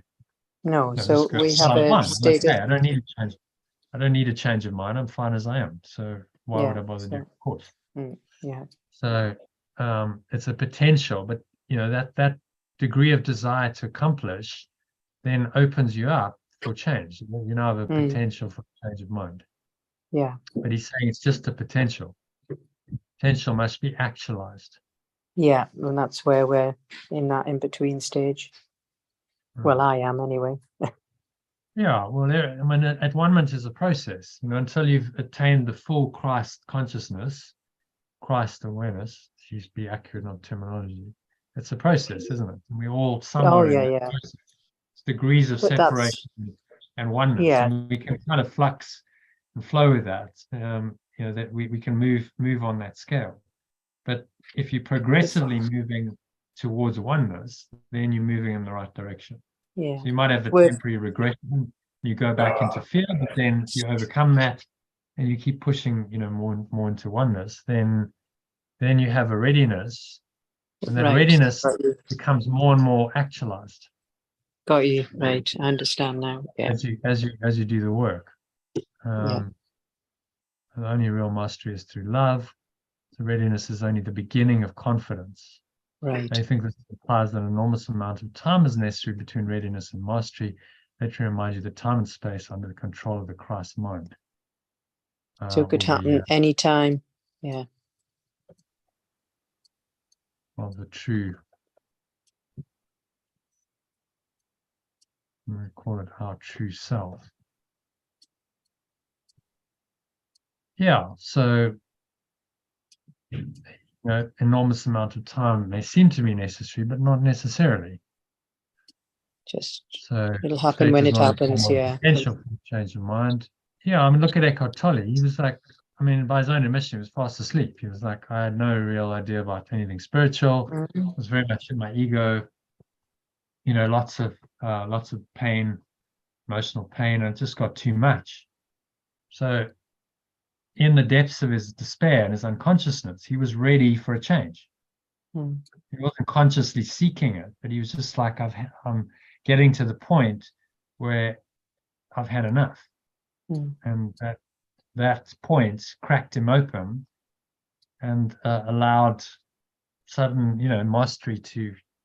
So He he just- was in that readiness. Yeah. Yeah, and it didn't seem like it. You wouldn't have looked at his life and got, wow, he's ready for a spiritual awakening. You would have gone, he's deeply unconscious, very unhappy, on the verge of suicide. Mm. You know, that doesn't seem like very ready for spiritual mastery, does it? But so But you just somehow never know. it. Yeah. Well, his suffering was enough to crack him open. You know, it like cracked open the shell of the ego because the suffering was great enough. And then there was a sudden transformation. It needed him to get to that really intense, you know, literally, I can't live with myself anymore. That's what he's told himself. Mm. And then he realized that there's two selves. Maybe because of the intensity of the emotion, he said it was very strange. It was like I suddenly saw that there were two selves. Mm. And one of them was real and one of them wasn't. Amazing. Mm. And then he said, I can't explain what happened, but I got kind of sucked inside, like I was going inside my mind. And the energy was too intense and he passed out. But he was lying in his bed, so it was okay. And he just woke up the next morning. It was like, whoa, everything's Yeah, different. I've I'm read that seeing the about real him. world. So Sounds you wonderful. just never know. Yeah, but he had to go through 29 years of hell to get there. Well, yes, of course. Yeah.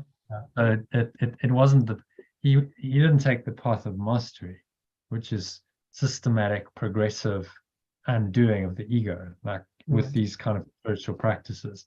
His was like, I'm going to go deeply more and more into unconsciousness. His ego got bigger and bigger as he grew older. And at the age of 29, it was just so dense and heavy that he couldn't stand it anymore. It was too painful. Mm. And so like a crack, because it was so dense, it was like the shell cracked open in that moment and revealed the true self. And he never really went back. He said, I just sort of awakened and I mean, he had to integrate the learning, and he didn't know what had happened, so he had to figure it out, and started on a path of spiritual learning, so he could understand what it was that he experienced. He Mm. said he kept that state. But generally, most people have slower, progression. Mm. It's more like systematic, progressive little shifts here and there than a sudden, massive awakening like that, which had its challenges, because he just couldn't really function. He was He so was on a checked park out. bench, wasn't Yeah, he Was that- just had no real interest in doing anything. So he said he'd kind of work part-time jobs, and then he'd get enough money, and then he'd quit the job because he had no interest in really doing anything. in the world? And Yeah. he would just sit on a bench and chill out in a park in London. And he did that for a couple of years. He Fascinating. said, I don't really know how I survived, honestly. I don't know where he slept. Maybe he slept on the bench, maybe did shelters, I mean, who knows? Fascinating. But it wasn't, most people would say, well, it's not a functional life. Your life's fallen apart and you're not able to hold it together. You can't hold down a job. What's happened? You've lost it. Mm. So that level of awakening suddenly was, it was like it caused some challenges on the time-space level, which he then had to, he worked it out in the end, and he kind of integrated back in somehow, and so he didn't have very much money for many years until he was about 50, and then he wrote The Power of Now, and that changed. But for like 20 years after that, he just said, I existed kind of on the poverty line, but I wasn't really poor. I was actually okay, because I didn't identify with money. I didn't make that my self-definition. Okay, so let's get back to this. So confidence cannot develop. Readiness is only the beginning of confidence.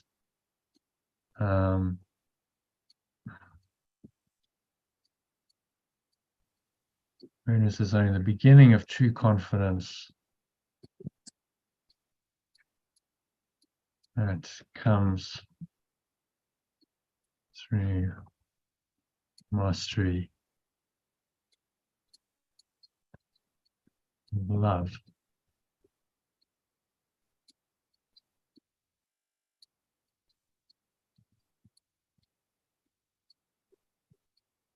Enormous amount of time. State does not imply more than. So my readiness is only the state, beginning of true confidence that comes through mastery of love.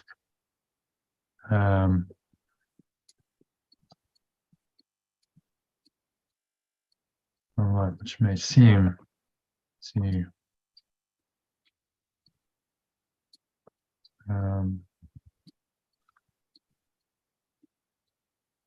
seem to have to take this enormous amount of time.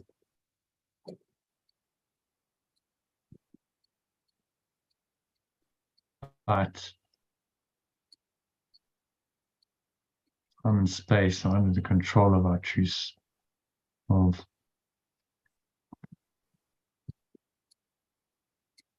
our true self, and can be shortened by corrections. And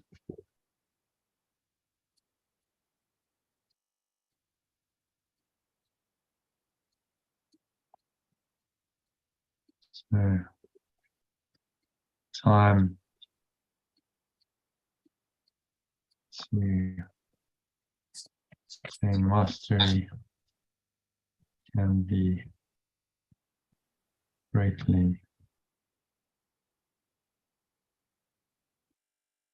And so he says at some point in the course that a miracle can save 1,000 years.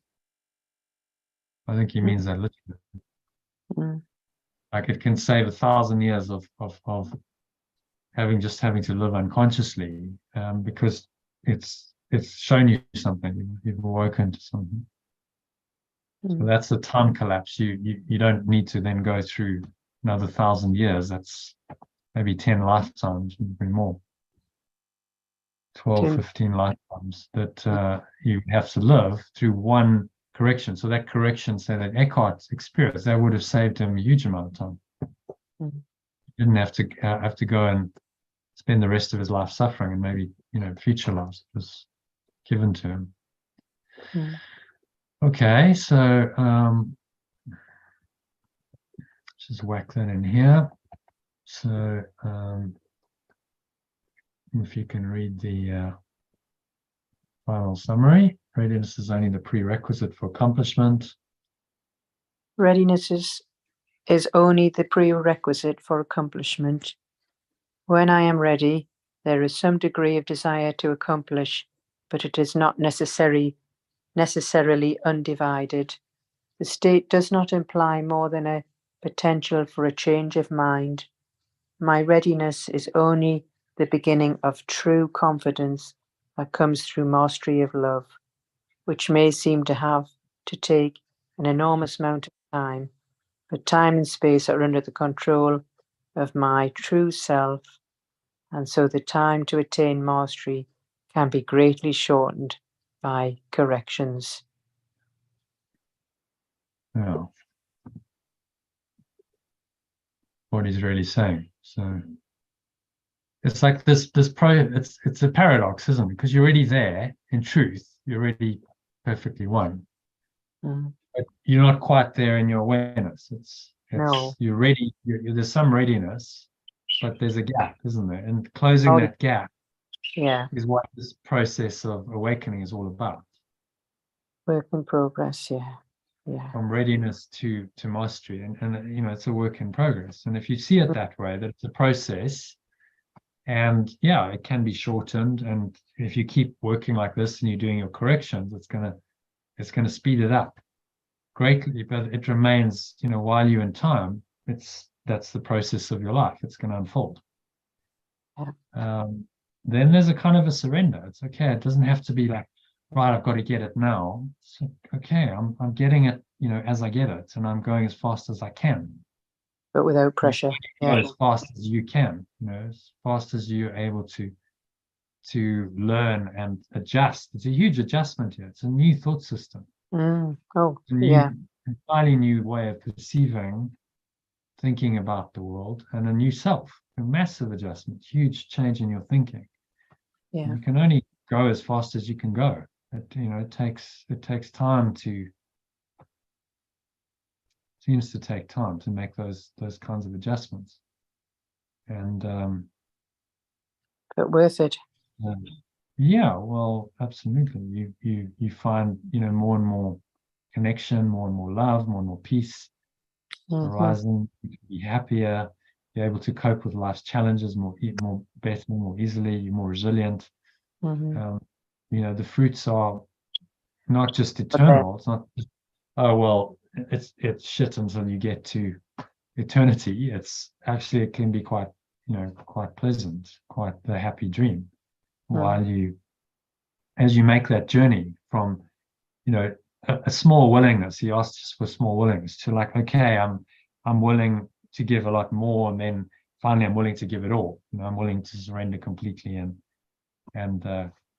give up my personal identity completely, give up time and space and being human. That's a process. But as you do that process, your mind will experience more and more oneness, expansiveness, joy, peace. Yeah. Because those come as a natural result of the at-one-man process. They're not the true goal. The true goal is oneness, but they are the side effects. They're very good. They're very pleasant side effects of this process. So your readiness, you're ready. You've started this course. You're ready to study the course, take it deeper, and this is your true self's directing all of this. Yeshua is giving you the guidance. You're in a good place. It's all good. Yeah. You see that, and there's never been more possible for you to awaken in a lifetime than now. So all of your lifetimes have led you here to this point in time and space where you're ready for this teaching, and it's unfolding. And the mastery of love, which he talks about, is happening. You know, you're learning and growing and expanding day by day. Every time you learn a lesson, you're doing this text, it's like stuff's just starting to make more sense, fall into place. Mhm. And so But it's holding it. You're in the process. That one-ment is not an intellectual concept, a nice theory. It's actually what you're living. You're living the one-ment process day by day. the real, yeah, the truth. Yeah, the true process is going to correct your mind and take you from a state of readiness, which is just potential, to a state ultimately of mastery, where you just get it. You are the perfect love. You realize that, and you live in that way. That's the enlightened state. And you're saying, you know, time and space can be greatly shortened. You ask for guidance. If your intention, said to Sally the other day, I said, you know, just have the intention that above all else you want this, and whatever it takes, you want this. You want enlightenment, and that's it. You know, the full accomplishment, mastery through love, fully enlightened state, which will take you out of the dream eventually. You know, when you're ready to let your body go, there's no coming back. It's like, give yourself to that. Say, okay, I surrender to that. I give myself wholeheartedly, and show me the way to do that as quickly as possible. Whatever I need, whatever it takes, bring that to me. And then, you know, life might seem to be giving you a lot of challenges, but that's actually the fast track, because you've said, okay, bring it on, you know, whatever I need. If that means I've got to have a painful lesson, seemingly painful lesson, okay, bring it on, because then that will help me collapse my ego more quickly. I don't want to avoid learning anymore. I'm willing to accelerate my learning and you know, do it in this life. So that means, well, I've got to come bring it on. You know, you're 60 odd, so it's like, okay, we'll bring it on. You know, I don't have 50 years necessarily. I'd like to do it in the next 20 or 30. So bring on the lessons, and then, you know, you're gonna be on the fast track. Progress is quick, and the corrections can really shorten your time it needs to take for this mastery of love. Okay, so let's just read it from the top, and then if you like to, we can do a meditation, or we can skip it. It just depends on how everyone's feeling. It's quite late, but I'm happy to guide you through a 20-minute med to cover the personalized executive summary. Would everyone like that? Yeah. Okay. Orally, and he's still there. Is that Jackie? I think you're good for a med. So I will maybe I'll just read it to you in the meditation, save a bit of time. Okay, so just making yourself comfortable. So sitting comfortably. Your favorite meditation posture, feet shoulder width apart. Keep your back straight.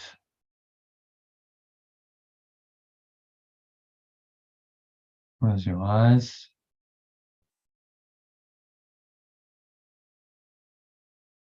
And start off by taking a nice deep breath in through the nose. So breathing in, noticing how the stomach rises and the chest rises, and the subtle flow of air in through the nostrils. Just pausing at the top of the inhale.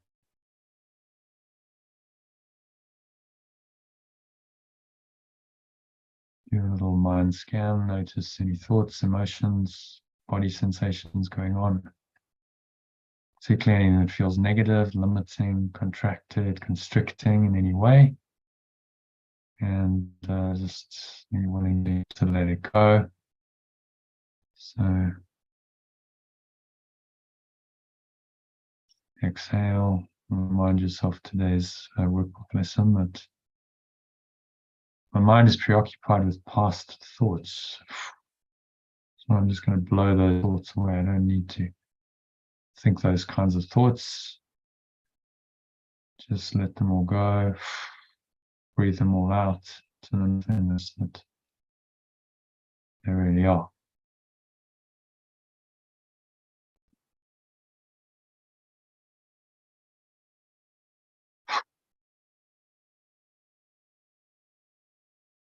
Roll the stomach into the groin.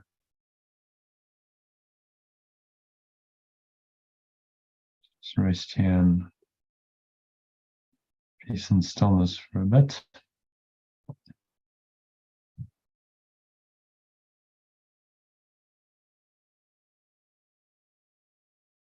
So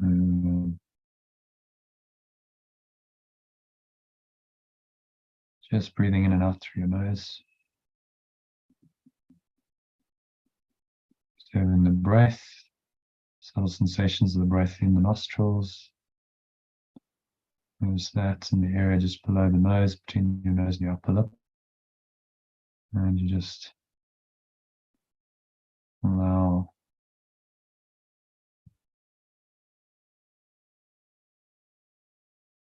the breath to flow in and the breath to flow out. And the stomach to rise and the stomach to fall. A nice, empty, open, spacious awareness. And we're going to allow these ideas from our personalized executive summary to just drop into awareness. Because your mind is so clear and calm, they're going to go deeper, go into your subconscious mind, which is where they needed to undo the default program of the ego.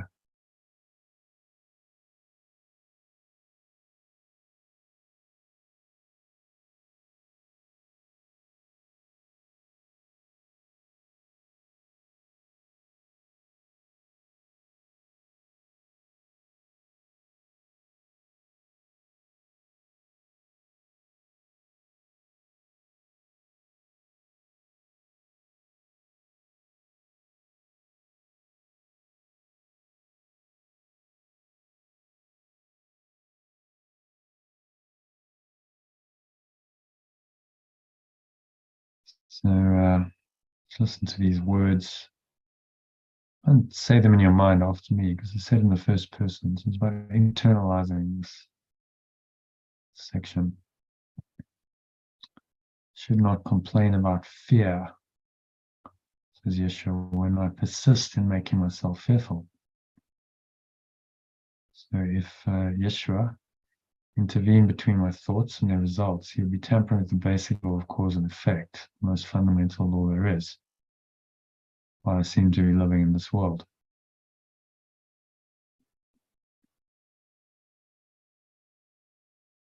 Outside of this world, we transcend it.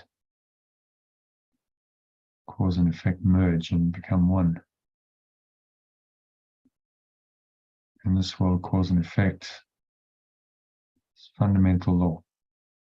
So I need to be vigilant of my thoughts, to use the law of cause and effect wisely, and I will need to make corrections to help me to do so, which is why I need mind training. So to use the law of cause and effect wisely, I need to correct my mind, thoughts, my perceptions, and to make the corrections, I need mind training, which is what this process is about. So I must fully realize the power of my thoughts and have a deep respect for true cause and effect. Otherwise, I will miscreate. I need a correction to realize its power, which will delay my awakening. So if I can fully realize the power of my thoughts and have this deep respect for true cause and effect, I'm going to save myself a lot of time. When I fear, I'm misperceiving, miscreating, believing what I've made. And this will cause me pain. However, recognizing true cause, this is with a capital C, true cause, is pure formless awareness of perfect love. And its effect, capital E, is as myself. I recognize my source as this pure formless awareness, perfect love. Its effect as myself will expedite my awakening. It's going to speed things up. So the fundamental conflict in this world is between creation, which is perfect love, and miscreation, which comes from fear.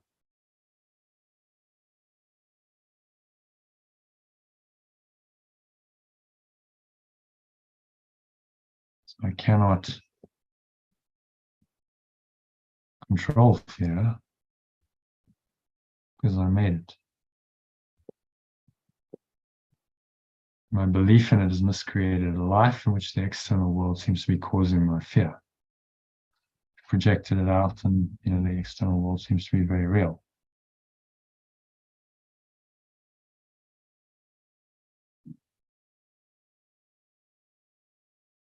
Yet to try to resolve the error through attempting to master fear is useless. True resolution rests entirely on mastery through perfect love.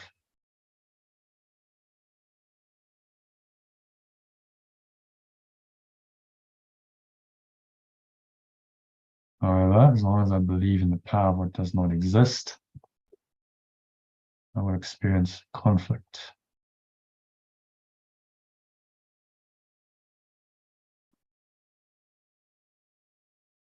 Fear is really nothing, and love is everything. So whenever true awareness of perfect love enters, fear or limited awareness is abolished. We believe in what we've made. To deny this is merely to use denial inappropriately, just spiritual bypassing or metaphysical ghosting, i.e., in other words, not being willing to acknowledge the fearful thoughts and emotions that are there. So how can we correct them if we don't even acknowledge them? So the corrective procedure is to recognize briefly that there is a problem, but only so we can make immediate correction by letting go of the fearful thoughts and emotions.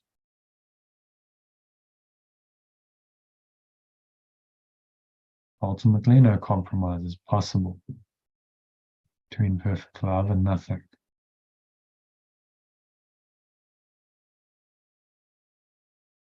By reinterpreting the world of time, I will eventually give up all compromise and accept only perfect love as my reality.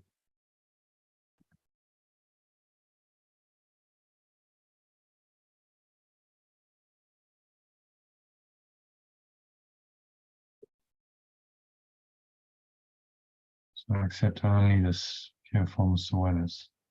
I felt perfect love as my reality. It's giving up all compromise. There's only one extension of perfect love, so everyone must be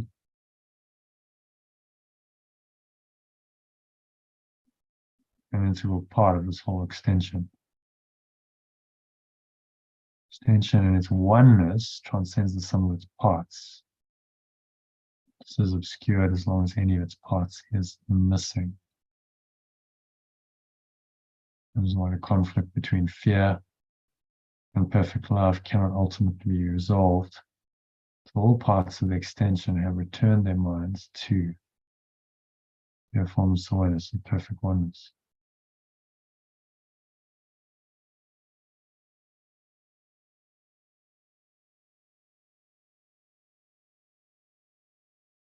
Any part of the extension can believe in error or incompleteness if it chooses.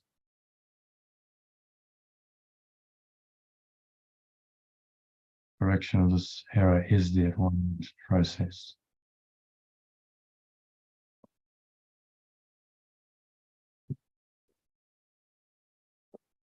Readiness is only the prerequisite for accomplishment. When I'm ready, there is some degree of desire to accomplish, but it is not necessarily undivided. State does not imply more than a potential for change of mind. My readiness is only the beginning of true confidence that comes through mastery of perfect love.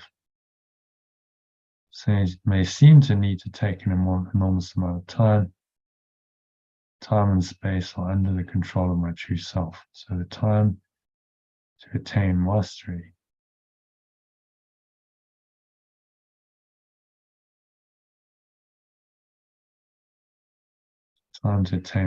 can be greatly shortened by my corrections. So it's a progression. I'm ready. I have a state of readiness, its potential. As I practice and I do spiritual work, I'm closing the gap between my potential and the mastery. Our lives are about the closing of that gap. So our potential becomes actualized. We become the spiritual masters that we can become.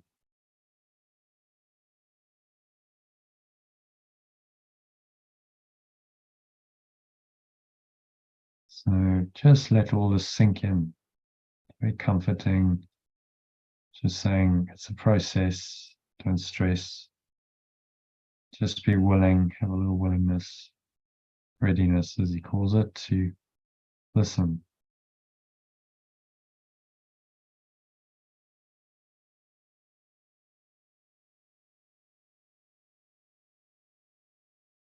So just now listen, sink inwards into your mind, just breathing in and out through your nose. Nice, calm, quiet, subtle breaths.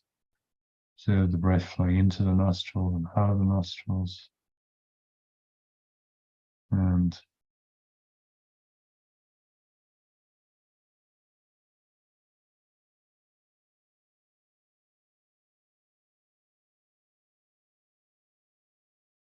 so nowhere else to go, nothing else to do, nothing else to think about.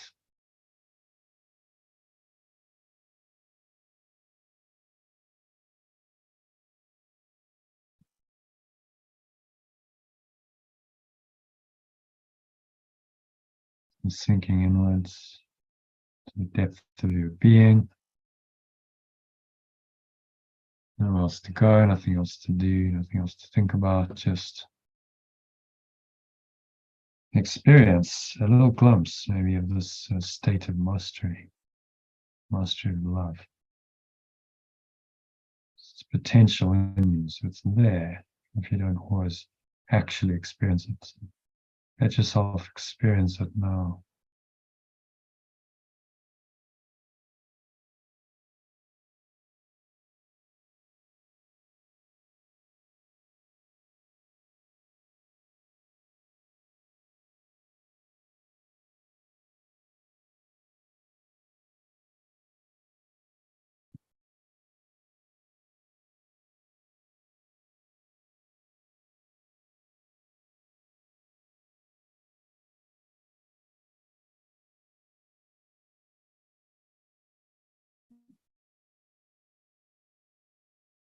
If any thoughts come in to seemingly distract you,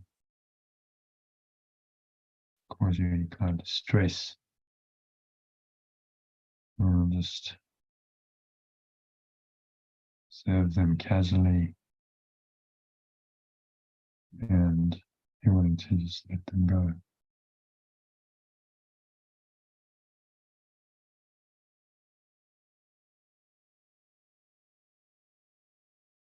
Blow it all out. Remind yourself that I'm just preoccupied with past thoughts. Always an element of past any disturbance. So you blow it away.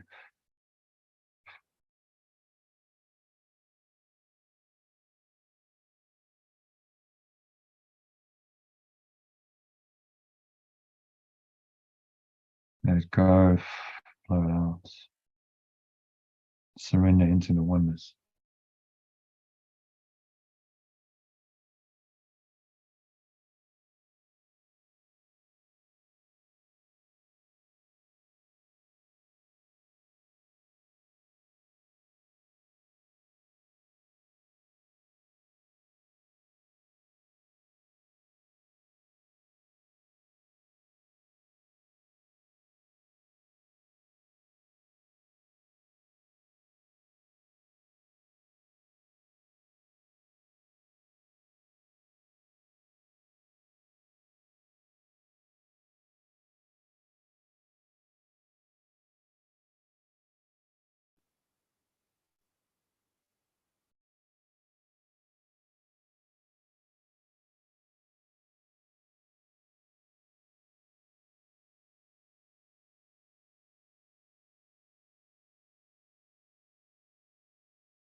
And so just gently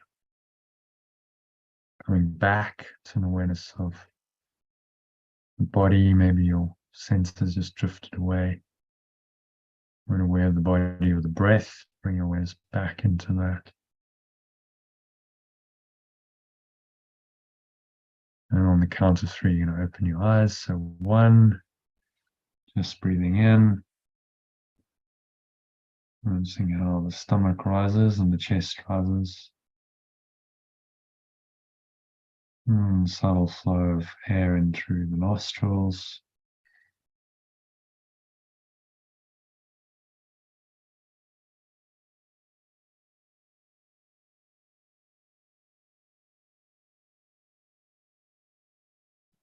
Just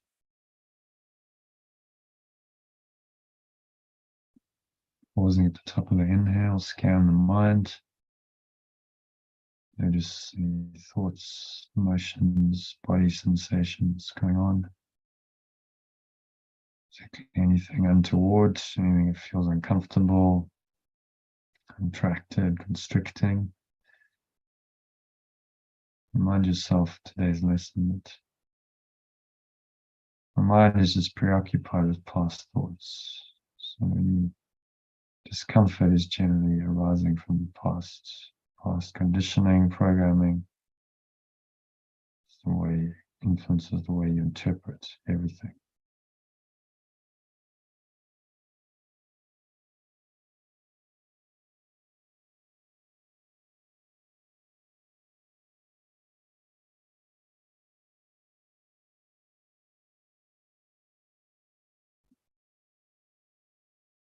And blow it all out, let it all go. So nothingness there really is.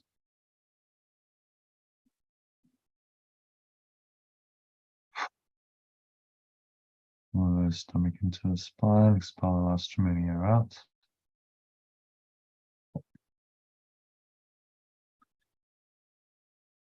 And you just rest here in stillness and peace.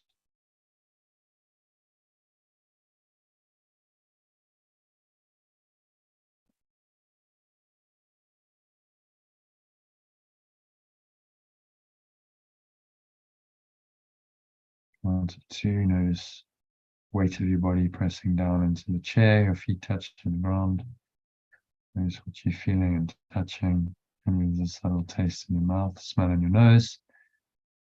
Notice all this stuff from perspective of oneness. It's just an awareness. Judgment, you're not making it real. In your mind and your perception.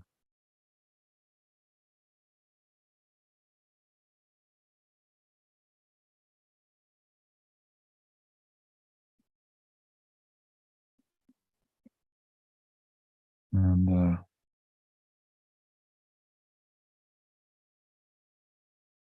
so you let go.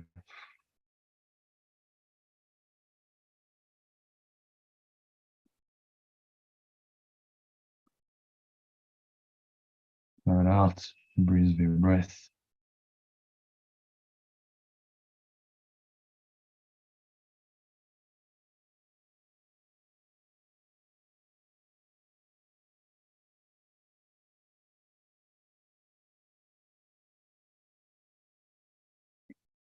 Letting it all go. See my mind is preoccupied with past thoughts, so you blow it away.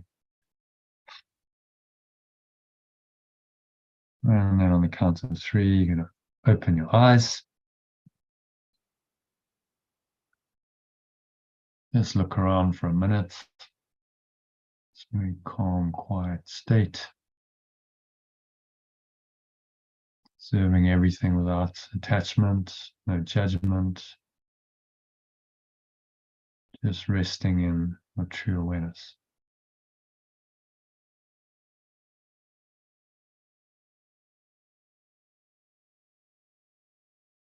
And